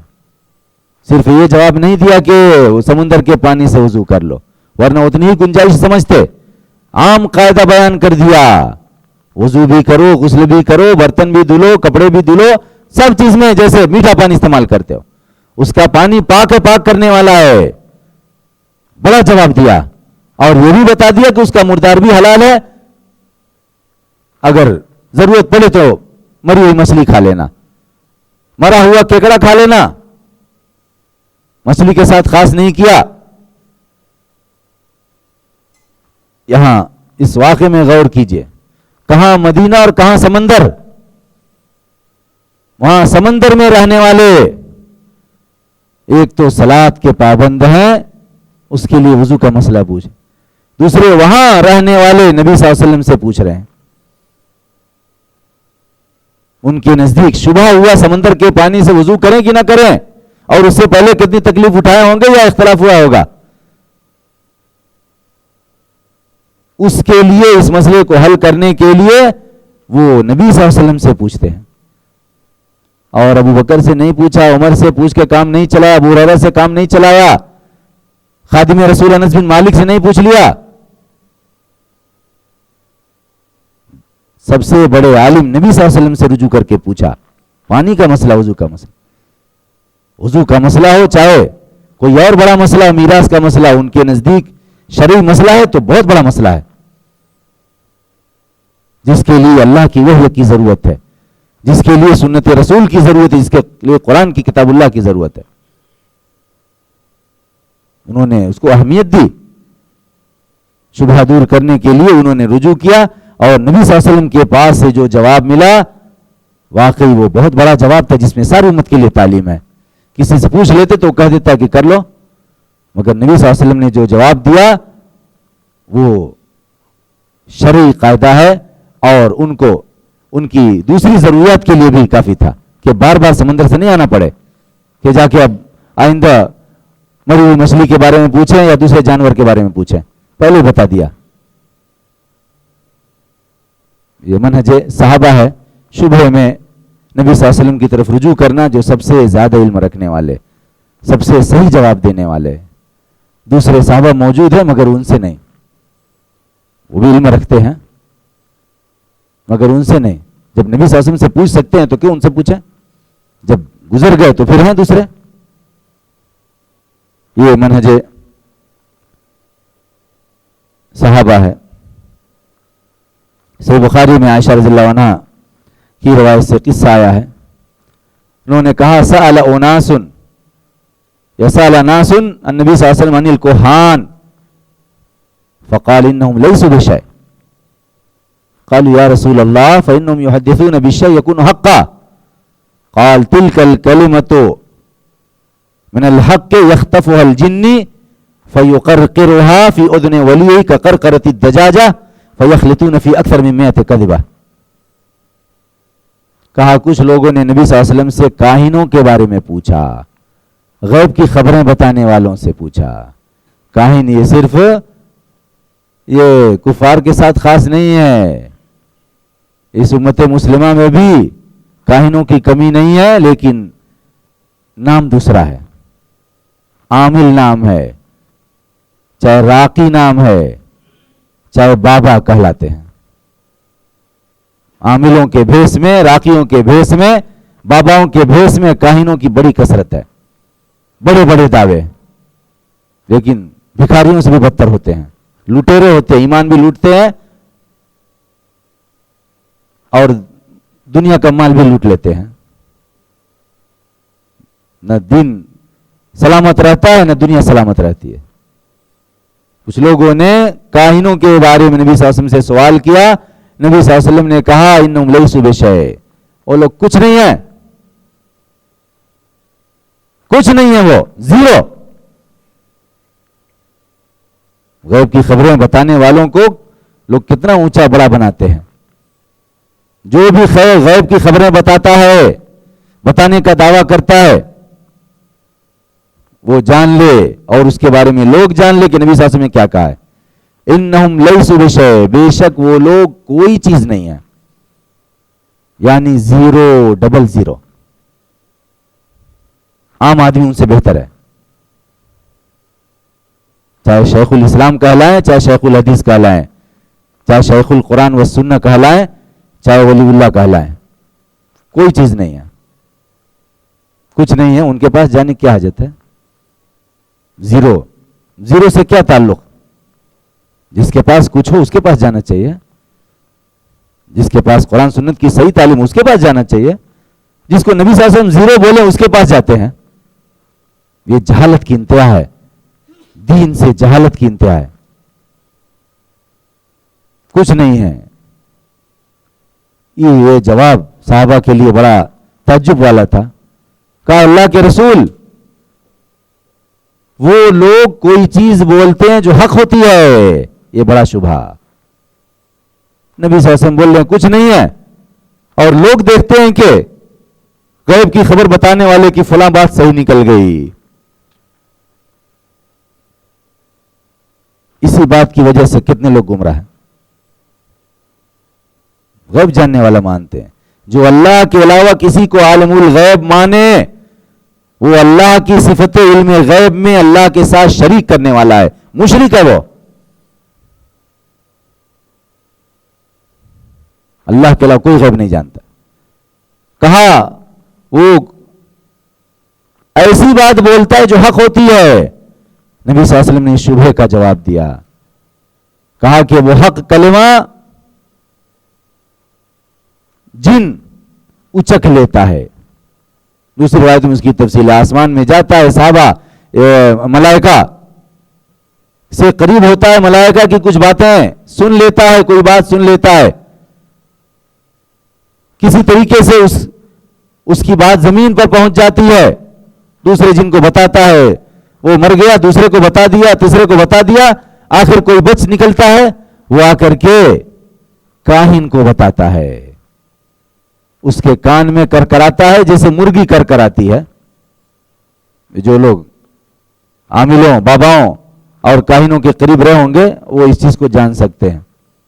کیونکہ میں نے ایک جگہ حدیث بیان کی تو کوئی صاحب ہمارے ایک ساتھی دیکھے ہوئے تھے, تو کہا کہ یہ اس طرح کی آواز میں نے سنی ہے جیسے مرغی کی آواز ہوتی ہے. وہ پوچھتا ہے اس کے اوپر کیا ہے, کسی نے اس پر کیا کیا ہے؟ تو کہا کہ اس کے کان میں کرکراتا ہے جیسے مرغی کرکراتی ہے. پھر یہ کاہن لوگ اس میں 100 سے زیادہ جھوٹ ملا دیتے. ایک حق بات میں اس کے ساتھ 100 باتیں, جھوٹی باتیں ملاتے ہیں, بیان کرتے ہیں, جھوٹی باتوں کو لوگ بلا دیتے ہیں. ایک حق بات نکل گئی, اس کی وجہ سے اس کو عالم الغیب مان لینا, نعوذ باللہ, اور 100 باتیں جھوٹ نکلی تو کوئی جھوٹا کہنے والا نہیں. کوئی بھی اندھیرے میں تیر مارے تو کوئی بات صحیح نکل سکتی, اس کا مطلب یہ تھوڑی کہ عالم الغیب ہو. اور جو شیطان کے واسطے سے کوئی چیز جان جائے اس کو کیا ویلیو دیں گے؟ کیا اسلام نے سکھایا ہے کہ شیاطین سے تعلق رکھو؟ اور اگر یہ جان جائیں گے کہ شیاطین سے تعلق رکھنے والے شیاطین سے اپنا تعلق کیسے قائم کرتے ہیں تو کہیں گے کہ اس سے اچھا تو کافر ہے. کیونکہ ہمارے استاذ نے جادوگری اور شعبدہ بازی کے بارے میں ایک دورے میں بتایا تھا کہ کیسے کیسے وہ شیاطین سے تعلق قائم کرتے ہیں. بڑی خطرناک صورتحال. جنابت کی حالت میں, نجاست کی جگہوں پر, ٹوائلٹ میں بیٹھ کر کے شیطانی اذکار طلاسم پڑھتے ہیں. کوئی صاحب عقل انسان اس کو نہیں کرے گا. شیاطین کے مخصوص نام ہوتے ہیں, ان کو وہ وہیں ننگے بیٹھ کر کے بیت الخلا میں یا نجاست کی جگہ میں بیٹھ کر کے ان کو سینکڑوں ہزاروں بار پڑھتے ہیں تو کوئی شیطان آتا ہے اور اس کے بعد جو چاہتے کراتے. بہرحال شبہ پیدا ہوا, انہوں نے نبی صلی اللہ علیہ وسلم سے پوچھ لیا کہ حق بات ہوتی ہے، مگر نبی صلی اللہ علیہ وسلم نے اس کا جواب دے دیا وہ حق بات وہ کسی شیطان سے لیے ہیں. ابھی شیطان سے خبر لینے والے کے پیچھے کیا جانا، اس کی کیا تعریف کرنا. اسلام تو شیاطین کا خاتمہ کرتا ہے، ان سے پناہ مانگنے کی تعلیم دیتا ہے. ایک بیت الخلا میں بھی جاؤ تو وہاں سے بھی خبیث جنوں جنیوں سے اللہ کی پناہ مانگو، اور یہاں شیطان کو دوست بنائے ہوئے ہیں.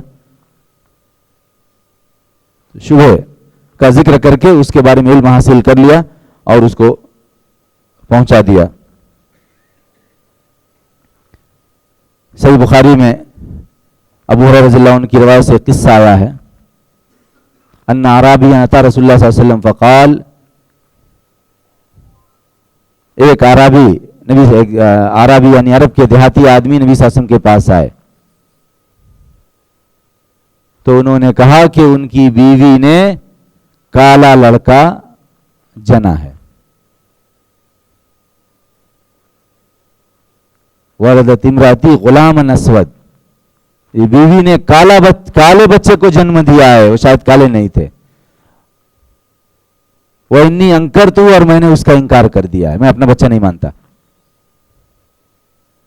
رنگ کی وجہ سے اپنے بچے کے بارے میں شبہ کا شکار، یہ ہمارا بچہ نہیں، یہ ہمارے خاندان میں کالا کہاں سے آ گیا. بڑا شبہ اور خطرناک مسئلہ. جس گھر میں ہوگا بچے کی ماں کیا سو پائے گی، یا اس عورت کے خاندان والے سکون سے رہیں گے؟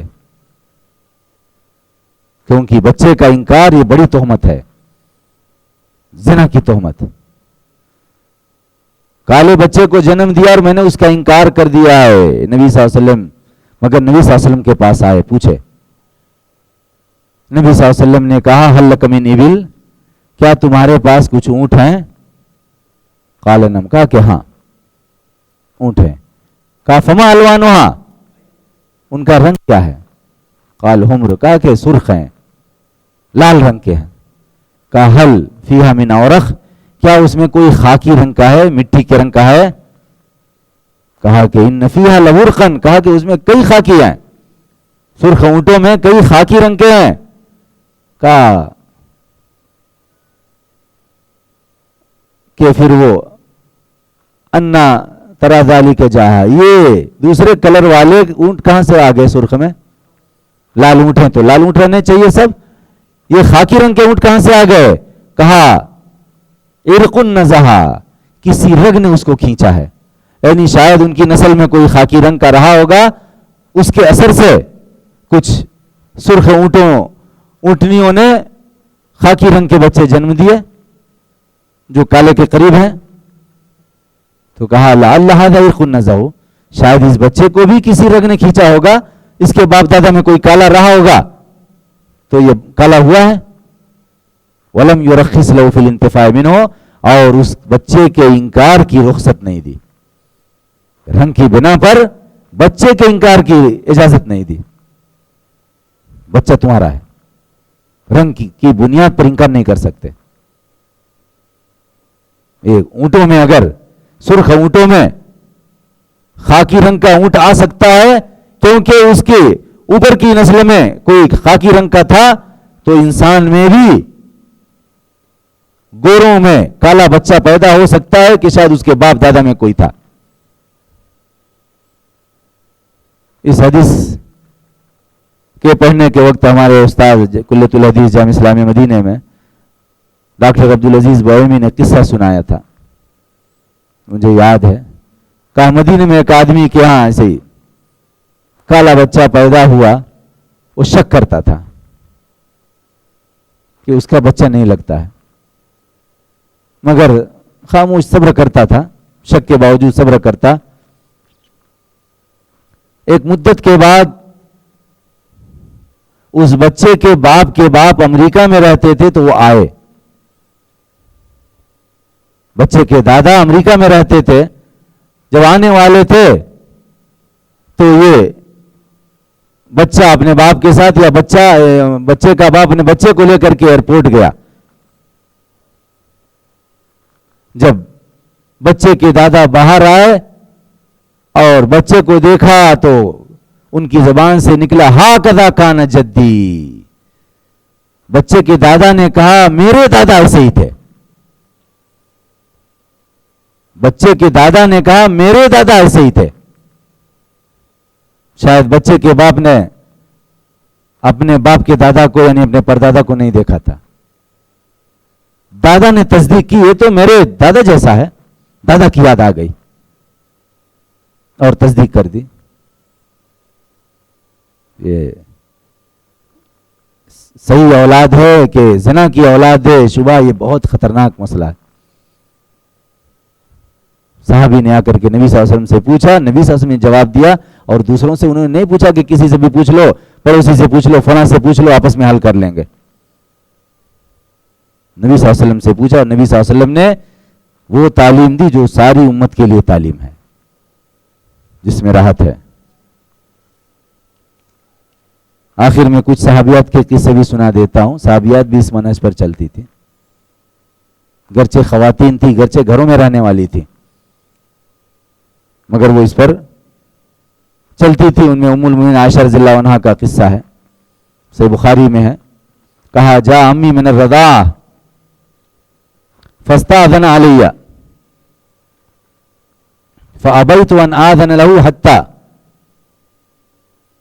یاتی رسول اللہ صلی اللہ علیہ وسلم فجاء رسول اللہ صلی اللہ علیہ وسلم فسألته عن ذلك فقال انه عمک فاذنی له. کہا میرے رضائی چچا آئے. رضائی چچا یعنی کسی خاتون نے ان عائشہ رضی اللہ عنہ کو دودھ پلایا تھا، اس خاتون کے دیور، رضائی ماں کے شوہر، رضائی باپ کے بھائی، رضائی چچا ہوئے آئے اور میرے اوپر اجازت مانگی، اندر آنے کی اجازت مانگی. میں نے انکار کر دیا. میں نے ان کو اجازت دینے، اندر آنے کی اجازت دینے سے انکار کر دیا، یہاں تک کہ میں رسول اللہ صلی اللہ علیہ وسلم سے پوچھ لوں. حتی اصل رسول اللہ صلی اللہ علیہ وسلم. پھر رسول اللہ صلی اللہ علیہ وسلم آئے اور میں نے ان سے اس کے بارے میں پوچھا تو انہوں نے کہا کہ بے شک وہ تمہارے چچا، ان کو اجازت دو. عائشہ نے کہا انما ارضعتنی المرأة ولم یرضعنی الرجل، مجھے تو عورت نے دودھ پلایا ہے، مرد نے دودھ نہیں پلایا ہے. یہ رضائی چچا بھی. نبی صلی اللہ علیہ وسلم نے دوبارہ کہا انہ عمک فلیلج علیک، بے شک وہ تمہارے چچا ہے، وہ تمہارے اوپر داخل ہوں، نہیں بھی دو گی تو بھی آ سکتے ہیں. قالت عائشہ وذالک بعد ما ضرب علینا الحجاب، کہا یہ حجاب پردہ فرض ہونے کے بعد کا قصہ ہے. جب پردہ فرض ہو گیا تو پردے کا اہتمام تھا. اور انہوں نے کہا کہ یحرم من الرضاعۃ ما یحرم من الولادہ، دودھ پلانے کی وجہ سے وہی حرمت ہوتی ہے جو ولادت کی وجہ سے ہوتی ہے. رضائی چچا، حقیقی چچا، نسبی چچا حرام تو رضائی چچا بھی حرام ہے، حرمت ہے. چچا اور بھتیجی میں پردہ نہیں ہے اور رشتہ حرام ہے. جو ایک رشتہ اللہ نے قائم کیا رحمی خاندانی رشتہ وہ رہے گا. تو عائشہ رضی اللہ عنہا کو شبہ ہوا کہ یہ آدمی اندر آنے کی اجازت مانگ رہا ہے، ان کو تو معلوم ہے، لیکن ان کو شبہ ہوا کہ اس کا یہ اجنبی ہے، اجنبیوں کے حکم میں ہے یا واقعی اس کے لیے اجازت ہے.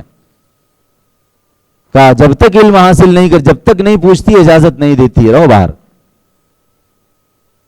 پھر نبی صلی اللہ علیہ وسلم آئے تو پوچھا، اطمینان نہیں ہوا تو بحث بھی کیا کہ عورت نے مجھے دودھ پلایا ہے اور مرد نے دودھ نہیں پلایا ہے. مگر عورت کو شادی سے پہلے دودھ نہیں پلاتی ہے، شادی کے بعد دودھ پلاتی ہے تو مرد کا اس میں دخل ہے. یہ بات یاد رکھیں، عورت دودھ پلاتی ہے شادی کے بعد، اس میں مرد کا دخل ہے، گرچہ مرد دودھ نہیں پلاتا. جب عائشہ کو سمجھ میں آ گیا تو مسئلہ حل ہو گیا. مگر عائشہ رضی اللہ عنہ نے شبہ کی بنا پر اجازت نہیں دیا. اطمینان کر لیا، علم حاصل کر لیا تو وہ جان گئی، پھر خود ہی وہ سکھانے والی بن گئی. یہ ام عائشہ رضی اللہ عنہ کا شبہ کے وقت پوچھنے کا منہج ہے، پوچھ کر کے سیکھ کر کے علم حاصل کرنا، اس کے بعد مسئلے کو حل کر لینا. صحیح بخاری میں ابو سعید خدری رضی اللہ عنہ کی روایت سے عبداللہ مسعود کی بیوی زینب کا قصہ آیا ہے. ابو سعید خدری نے کہا خرج رسول اللہ صلی اللہ علیہ وسلم فی اضحى او فطر الى المصلى ثم انصرف فوعد الناس وامرهم بالصدقه فقال ايها الناس تصدقوا فمر على النساء فقال يا معشر النساء تصدقنا فاني رايتكن اكثر اهل النار فقلنا وبما ذلك يا رسول الله قال تكثرن اللعن وتكفرن العشير ما رايت من ناقصات عقل ودين اذهب للب الرجل هذه من ايداكن يا معشر النساء الى اخر القصه. نبی صلی اللہ علیہ وسلم عید الاضحیٰ یا عید الفطر میں مصلی عیدگاہ گئے، پھر صلاۃ سے فارغ ہوئے تو لوگوں کو واعظ کہا اور ان کو صدقے کا حکم دیا، کہا اے لوگوں صدقہ کرو. پھر عورتوں کے پاس گئے، ان کو کہا اے خواتین کی جماعت تم لوگ صدقہ کرو، کیونکہ میں نے تم لوگوں کے بارے میں دیکھا ہے کہ تم لوگ جہنمیوں کی اکثریت ہو، زیادہ ہو تم. عورتوں نے پوچھا کس وجہ سے اللہ کے رسول؟ گناہ تو جانے، کس گناہ میں جہنم میں زیادہ جائیں؟ کہا تم لوگ لعن طعن بہت کرتی ہو اور شوہروں کی ناشکری کرتی ہو، اور میں نے ما رأیت من ناقصات عقل و دین، میں نے عقل میں کم اور دین میں کم، ناقص العقل اور ناقص الدین کو نہیں دیکھا. جو چالاک آدمی کی عقل کو زیادہ لے جانے والی ہو تم میں سے کوئی. تم عورتیں عقل میں بھی کم ہو، دین میں بھی کم ہو، پھر بھی اپنے سے چالاک آدمی کی عقل کو لے کے چلی جاتی ہو، وہ بیچارہ پھنس جاتا ہے. کون شوہر اپنی بیوی سے جیتتا ہے؟ گرچہ گھر کا حاکم ہے.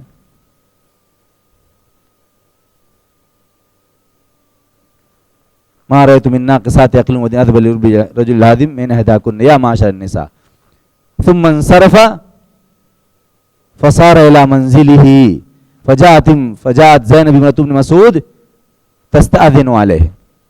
پھر نبی صلی اللہ علیہ وسلم واپس ہوئے، اپنے گھر والوں کے پاس گئے تو عبداللہ مسعود کی بیوی زینب آئی اور وہ نبی صلی اللہ علیہ وسلم کے اوپر اجازت مانگنے لگی. کہا گیا اللہ کے رسول یہ زینب ہے، ہادی زینب. نبی صلی اللہ علیہ وسلم نے کہا ایو زیانب، کون سی زینب؟ زینب کی جمع زیانب، کون سی زینب؟ اور بھی زینب تھی. نبی صلی اللہ علیہ وسلم غیب نہیں جانتے تھے، اس لیے پوچھا کون سی زینب؟ کہا گیا کہ امرات ابن مسعود، عبداللہ مسعود کی بیوی. کہا نام اذن لہا، ہاں اس کو اجازت دے دو، آنے دو. وہ آئیں اور پوچھا اللہ کے رسول انک امرت اليوم بالصدقہ وکان عندی حلی لی فاردت ان اتصدق به فزعم ابن مسعود انه ولده احق من تصدقت به علیہم. کہا آپ نے آج صدقے کا حکم دیا، یعنی خطبہ عید میں صدقے کا حکم دیا ہے، اور میرے پاس میرے کچھ زیورات ہیں، میں نے چاہا کہ ان کو صدقہ کر دوں. آج صدقے کا خاص دن ہے. مگر ابن مسعود نے کہا کہ وہ اور ان کے بچے ان لوگوں میں زیادہ حقدار ہیں جن پر میں صدقہ کروں. نبی صلی اللہ علیہ وسلم نے کہا صدق ابن مسعود زوجک وولدک احق من تصدقت به علیہ. ابن مسعود نے سچ کہا، تمہارے شوہر یعنی ابن مسعود اور تمہاری اولاد، تمہارے بچے ان لوگوں میں زیادہ حقدار ہے جن کے اوپر تم صدقہ کرو. عبداللہ مسعود غریب آدمی تھے، مہاجرین میں سے تھے، مہاجرین کی حالت معلوم ہے، غریب مسکین تھے.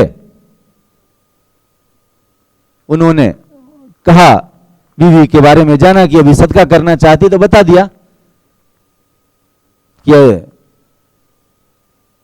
میں اور میرے بچے یہ اس صدقے کے زیادہ حقدار ہیں جو تم کرنے جا رہی ہو. لیکن نقطے کی بات یہ ہے کہ عبداللہ مسعود علم والے، اب یہاں ان کی بیوی زینب کو شبہ ہو گیا کہ کیا اپنا صدقہ اپنے شوہر اور اپنی اولاد کو دے سکتے ہیں؟ ایک ماں اپنے بچے کو اپنا صدقہ کھلا سکتی ہے؟ ایک بیوی اپنے شوہر کو اپنا صدقہ کھلا سکتی ہے؟ شبہ ہو گیا. عبداللہ مسعود علماء میں سے ہیں، مگر شبہ کے وقت چھوٹے عالم نہیں چلتے. نبی صلی اللہ علیہ وسلم نبی صلی اللہ علیہ وسلم کے پاس پہنچی اور اپنے شوہر جن کا جواب صحیح تھا, جن کی بات صحیح تھی, جو علم والے تھے, ان کی بھی بات بیان کی اور نبی صلی اللہ علیہ وسلم سے فتویٰ لیا. صبح کے وقت سب سے بڑے علم والے, سب سے زیادہ علم والے کے پاس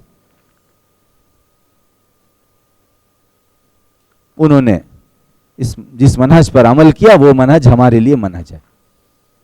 صبح کے وقت زیادہ علم والے کے پاس جانا اور صبح کے بارے میں صحیح یقینی مدلل علم حاصل کرنا. اور اس حدیث سے معلوم ہوتا ہے کہ اگر شوہر غریب ہے, شوہر کے اوپر ہی بیوی کا نفقہ خرچہ ہے اور بچوں کا خرچہ بھی اسی کے ذمہ ہے.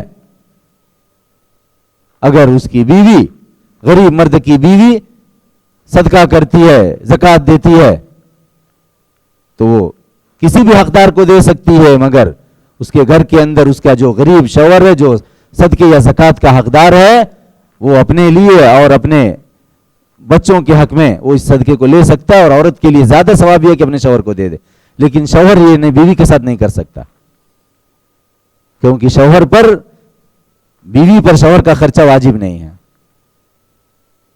بچوں کا خرچہ واجب نہیں ہے, جو کرے تو احسان ہے, لیکن شوہر پر بیوی کا خرچہ واجب ہے, باپ پر بچوں کا خرچہ واجب ہے.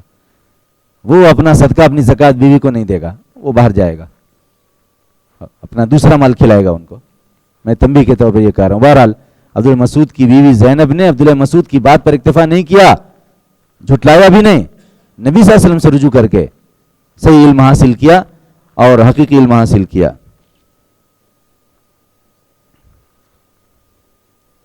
میرا وقت 8 بجے تک ہے انشاءاللہ. صحیح مسلم میں جابر بن عبداللہ کی روایت سے ان کی خالہ کا قصہ آیا ہے. کہا طلقت خالتی وارادت ان تجد نخلها فزجرها رجل ان تخرج فاتت النبی صلی اللہ علیہ وسلم فقال بلا فجدی نخلک فانک عسى ان تتصدقی او تفعلی معروفا. جابر بن عبداللہ نے کہا کہ میری خالہ کو طلاق ہو گئی اور انہوں نے اپنے کھجوروں کے درخت کو کاٹنے کا ارادہ کیا, یعنی اس کے لیے گئیں, باغ میں جا رہی تھی تاکہ کھجوریں کاٹ کے لائیں. ایک آدمی نے ان کو باہر نکلنے پر ڈانٹ دیا, عدت میں ہے. نبی صلی اللہ علیہ وسلم کے پاس آئی, نبی صلی اللہ علیہ وسلم نے کہا کیوں نہیں, جاؤ اپنے کھجوروں کے درخت کو کاٹو, یعنی کھجوریں نکالو, امید ہے کہ تم صدقہ کرو گی یا کچھ بھلا کام کرو گی. وہ نکلی, دوسرے نے ٹوک دیا, شبہ ہو گیا کہ باہر نکلنا ہے کہ نہیں نکلنا ہے. نبی صلی اللہ علیہ وسلم کی طرف رجوع کیا, نبی صلی اللہ علیہ وسلم نے بتا دیا نکل سکتی ہے. مطلقہ عورت اپنی عدت میں اپنے کام سے, جائز کام سے باہر جائے گی, جا کے کرے گی, اپنی کھیتی کرے, جائے اپنی کھجوریں توڑ کے کاٹ کے لے کے آئے.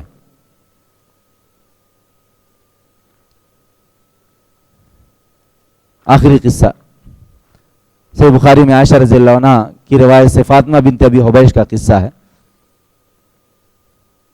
نبی صلی اللہ علیہ وسلم کی خدمت میں حاضر ہوئی, کہا اللہ کے رسول انی امرأۃ استحاض فلا اطہر افادہ الصلاۃ. اللہ کے رسول میں استحاضے والی عورت ہوں. استحاضہ بیماری ہے جس میں عورت کو ماہواری کے علاوہ بھی خون آتا رہتا ہے اور بیمار رہتی, کمزور ہو جاتی ہے, وہ بڑی پریشان کن بیماری ہے. پتہ نہیں چلتا یہ ماہواری کا خون ہے کہ استحاضے کا ہے, بیماری کا ہے, پریشان کمی عورتیں پہچانتی ہیں. بے شک میں ایسی خاتون ہوں جو جس کو استحاضے کی تکلیف ہے, میں پاک نہیں رہتی ہوں, کیا میں صلاۃ چھوڑ دوں؟ پوچھ رہی ہیں. نبی صلی اللہ علیہ وسلم نے کہا انما ذلک عرق وليس بحیض فاذا اقبلت حیضتک فدعی الصلاۃ واذا ادبرت فاغسلی عنک الدم وصلی. کہا کہ یہ رگ ہے, یہ رگ سے آنے والا خون ہے, ماہواری کا خون نہیں ہے, یہ حیض نہیں ہے. جب تمہارا حیض آئے تو صلاۃ چھوڑ دو, ہر خون پر صلاۃ نہیں چھوڑو. جب تمہارا حیض آئے جس کا وقت معلوم ہے اتنے دن سے اتنے دن تک, گرچہ پورے مہینے خون آتا رہے، لیکن ایام حیض جو ہیں جب وہ حیض کا وقت آئے تو صلاۃ چھوڑو، جب چلا جائے تو اپنے سے خون کو دھل لو، غسل کر لو اور صلاۃ ادا کرو. اپنی خون کی پریشانی دے کر فاطمہ بنت ابی حویش کو شبہ ہوا صلاۃ پڑھیں کہ نہ پڑھیں، یہ پریشانی کا عالم ہے. کتنی عورتیں اس میں پریشان رہتی ہیں، مگر انہوں نے نبی صلی اللہ علیہ وسلم سے رجوع کیا، عورت ہو کر کے خود پوچھا،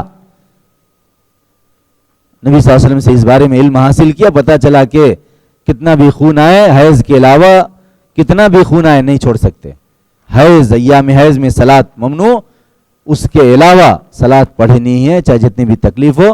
طاقت نہیں تو بیٹھ کے پڑھو، لیٹ کے پڑھو، جیسے ہی طاقت ہو. خلاصہ یہ کہ صحابہ اور صحابیات کا منہج صبح کے وقت نبی صلی اللہ علیہ وسلم کی طرف رجوع کرنا، جس میں امت کے لیے اس بات کی تعلیم ہے کہ شبہوں کو یوں ہی نہیں چھوڑو، شبہوں پر توجہ دو. جب تک علم نہیں ہے تب تک احتیاط کا راستہ اپناؤ، اور شبہ کے بارے میں علم حاصل کرو، اور اس سے علم حاصل کرو جو سب سے بڑا عالم یا زیادہ علم والا ہے. ہر کسی سے نہیں پوچھ لو، یہ ایسی چیز نہیں ہے کہ کسی سے بھی کام چلا لو. زیادہ علم والے سے پوچھو، کیونکہ شبہ کے وقت صحابہ کرام صحابیات نبی صلی اللہ علیہ وسلم کی طرف رجوع کرتے تھے، اور ابو بکر، عمر، عثمان، علی، ابو ہریرہ، انس سب تھے. ان سے پوچھ کے نہیں کام چلاتے تھے. وقت ہوتا تو میں بہت ساری چیزیں نقل کرتا، مختصر میں اشارہ کر دیتا ہوں. اللہ نے قرآن میں کتنی بار کہا یسألونک عن المحیض، یسألونک عن الیتامی. لوگ آپ سے حیض کے بارے میں پوچھتے، لوگ آپ سے یتیموں کے بارے میں پوچھتے. کیوں اللہ نے کہا ہے؟ یہ نہیں کہا یسألون ابا بکر، یسألون عمر، یسألون عثمان. ابو بکر سے لوگ پوچھتے ہیں، عمر سے پوچھتے ہیں، آپ سے پوچھتے ہیں. اللہ نے اس میں منہج بیان کیا ہمارے لیے، امت کے لیے، کہ صحابہ نبی صلی اللہ علیہ وسلم سے پوچھنے والے تھے. ابو بکر، عمر تھے، ساتھ میں تھے، شروع سے علم حاصل کر رہے تھے. کم سے کم ابو بکر تو تھے جو اول امر میں ہی اسلام لائے تھے، مگر نبی صلی اللہ علیہ وسلم سے پوچھتے تھے. لہذا شبہات میں خاص طور سے اور تمام مسائل میں عموماً جہاں تک ممکن ہو سکے بڑے سے بڑے عالم سے علم حاصل کریں، خصوصاً شبہات میں جن میں باریکی ہے، جن میں غلطی کا خطرہ زیادہ ہے. اور کسی سے بھی پوچھنے والے نہ بنے اگر واقعی دین کی عظمت کو جانتے ہیں، اگر علم دین کو علم وحی سمجھتے ہیں تو جس کے پاس وحی کا علم ہے اس سے پوچھیں. کوئی بھی مائک سنبھال لے اور کوئی بھی چینل بنا لے اور کوئی بھی مل جائے تو اس سے پوچھنے والے نہ بنے. یہ صحابہ کا منہج نہیں ہے. اللہ تعالیٰ سے دعا ہے کہ وہ ہمیں صحابہ کے منہج پر، حق منہج پر، اللہ اس کے رسول کی اطاعت کرنے کی توفیق دے، قرآن سنت کی اتباع کرنے کی توفیق دے. ہمیں غلط منہجوں سے بچائے، ہمیں گمراہ کرنے والے منہجوں سے بچائے. تمام مسائل میں خصوصاً شبہات میں ہم کو صحیح علم حاصل کرنے، صحیح عمل کرنے کی توفیق بخشے. ہمیں علم و عمل کی غلطیوں سے بچائے. اللہ تعالیٰ ساری امت کی حفاظت کرے. اللہ تعالیٰ ہماری اور آپ کی مغفرت فرمائے. آمین. وآخر دعوانا الحمدللہ رب العالمین. جزاک اللہ خیرا، حسن الجزا. محترم حاضرین، الحمدللہ چند منٹوں کے اندر ہم نے بہت ساری حدیثیں سنی شیخ محترم سے، جن کے اندر پیارے نبی صلی اللہ علیہ وسلم کے پاس صحابہ اکرام رضوان اللہ علیہم مجمعین آ کر اپنے شبہات کا ذکر کیا کرتے تھے اور ان کا حل پوچھا کرتے تھے. شیخ محترم نے ان احادیث کی روشنی میں ہمیں یہ سمجھانے کی کوشش کی کہ ہمیں بھی چاہیے کہ ہم انہی کے منہج پر چلیں، انہی کا طریقہ اختیار کریں، اور ہم یہ پہچانیں کہ یہ شبہات کن سے ہم حل کروا سکتے ہیں. وہی علماء اکرام. تو علماء اکرام کی شناخت کریں. ہر کوئی مائک پکڑنے والا، ہر کوئی عالم نہیں بن جاتا، بلکہ علماء اکرام کی شان اور علماء اکرام کی پہچان ایک الگ ہی ہوتی ہے، تو اسے ہمیں پہچاننے کی ضرورت ہے. اللہ رب العالمین سے دعا ہے کہ اللہ رب العالمین شیخ محترم کی زندگی میں برکت عطا فرمائے. آمین. اور تمام تر مصیبتیں اور پریشانیوں سے آپ کی حفاظت کریں، آمین۔ اور اسی طرح سے ہم لوگ جو یہاں بیٹھ کر جو بھی باتیں ہم نے سنی، اللہ رب العالمین ہمیں توفیق عنایت کرے کہ ہم اس پر عمل کریں، آمین۔ اس مناسبت سے ہم شیخ محترم کا شکریہ ادا کرتے ہیں، ذمہ داران IRGC، اور ہم سب مل کر آپ کا شکریہ ادا کرتے ہیں۔ ہم سب ممنون و مشکور ہیں کہ آپ نے اپنی مصروفیات کو بالائے طاق رکھ کر ہمارے لیے کچھ وقت نکالا اور ہمیں مستفید ہونے کا موقع عطا کیا۔ اللہ رب العالمین آپ کو اس کا بہترین بدلہ عطا کرے، آمین۔ وجزاکم اللہ خیرا، والسلام علیکم ورحمۃ اللہ وبرکاتہ۔ اب ہم اختتام مجلس کی دعا پڑھ کر اٹھ سکتے ہیں۔ سبحانک اللہم وبحمدک، اشہد ان لا الہ الا انت، استغفرک واتوب الیک۔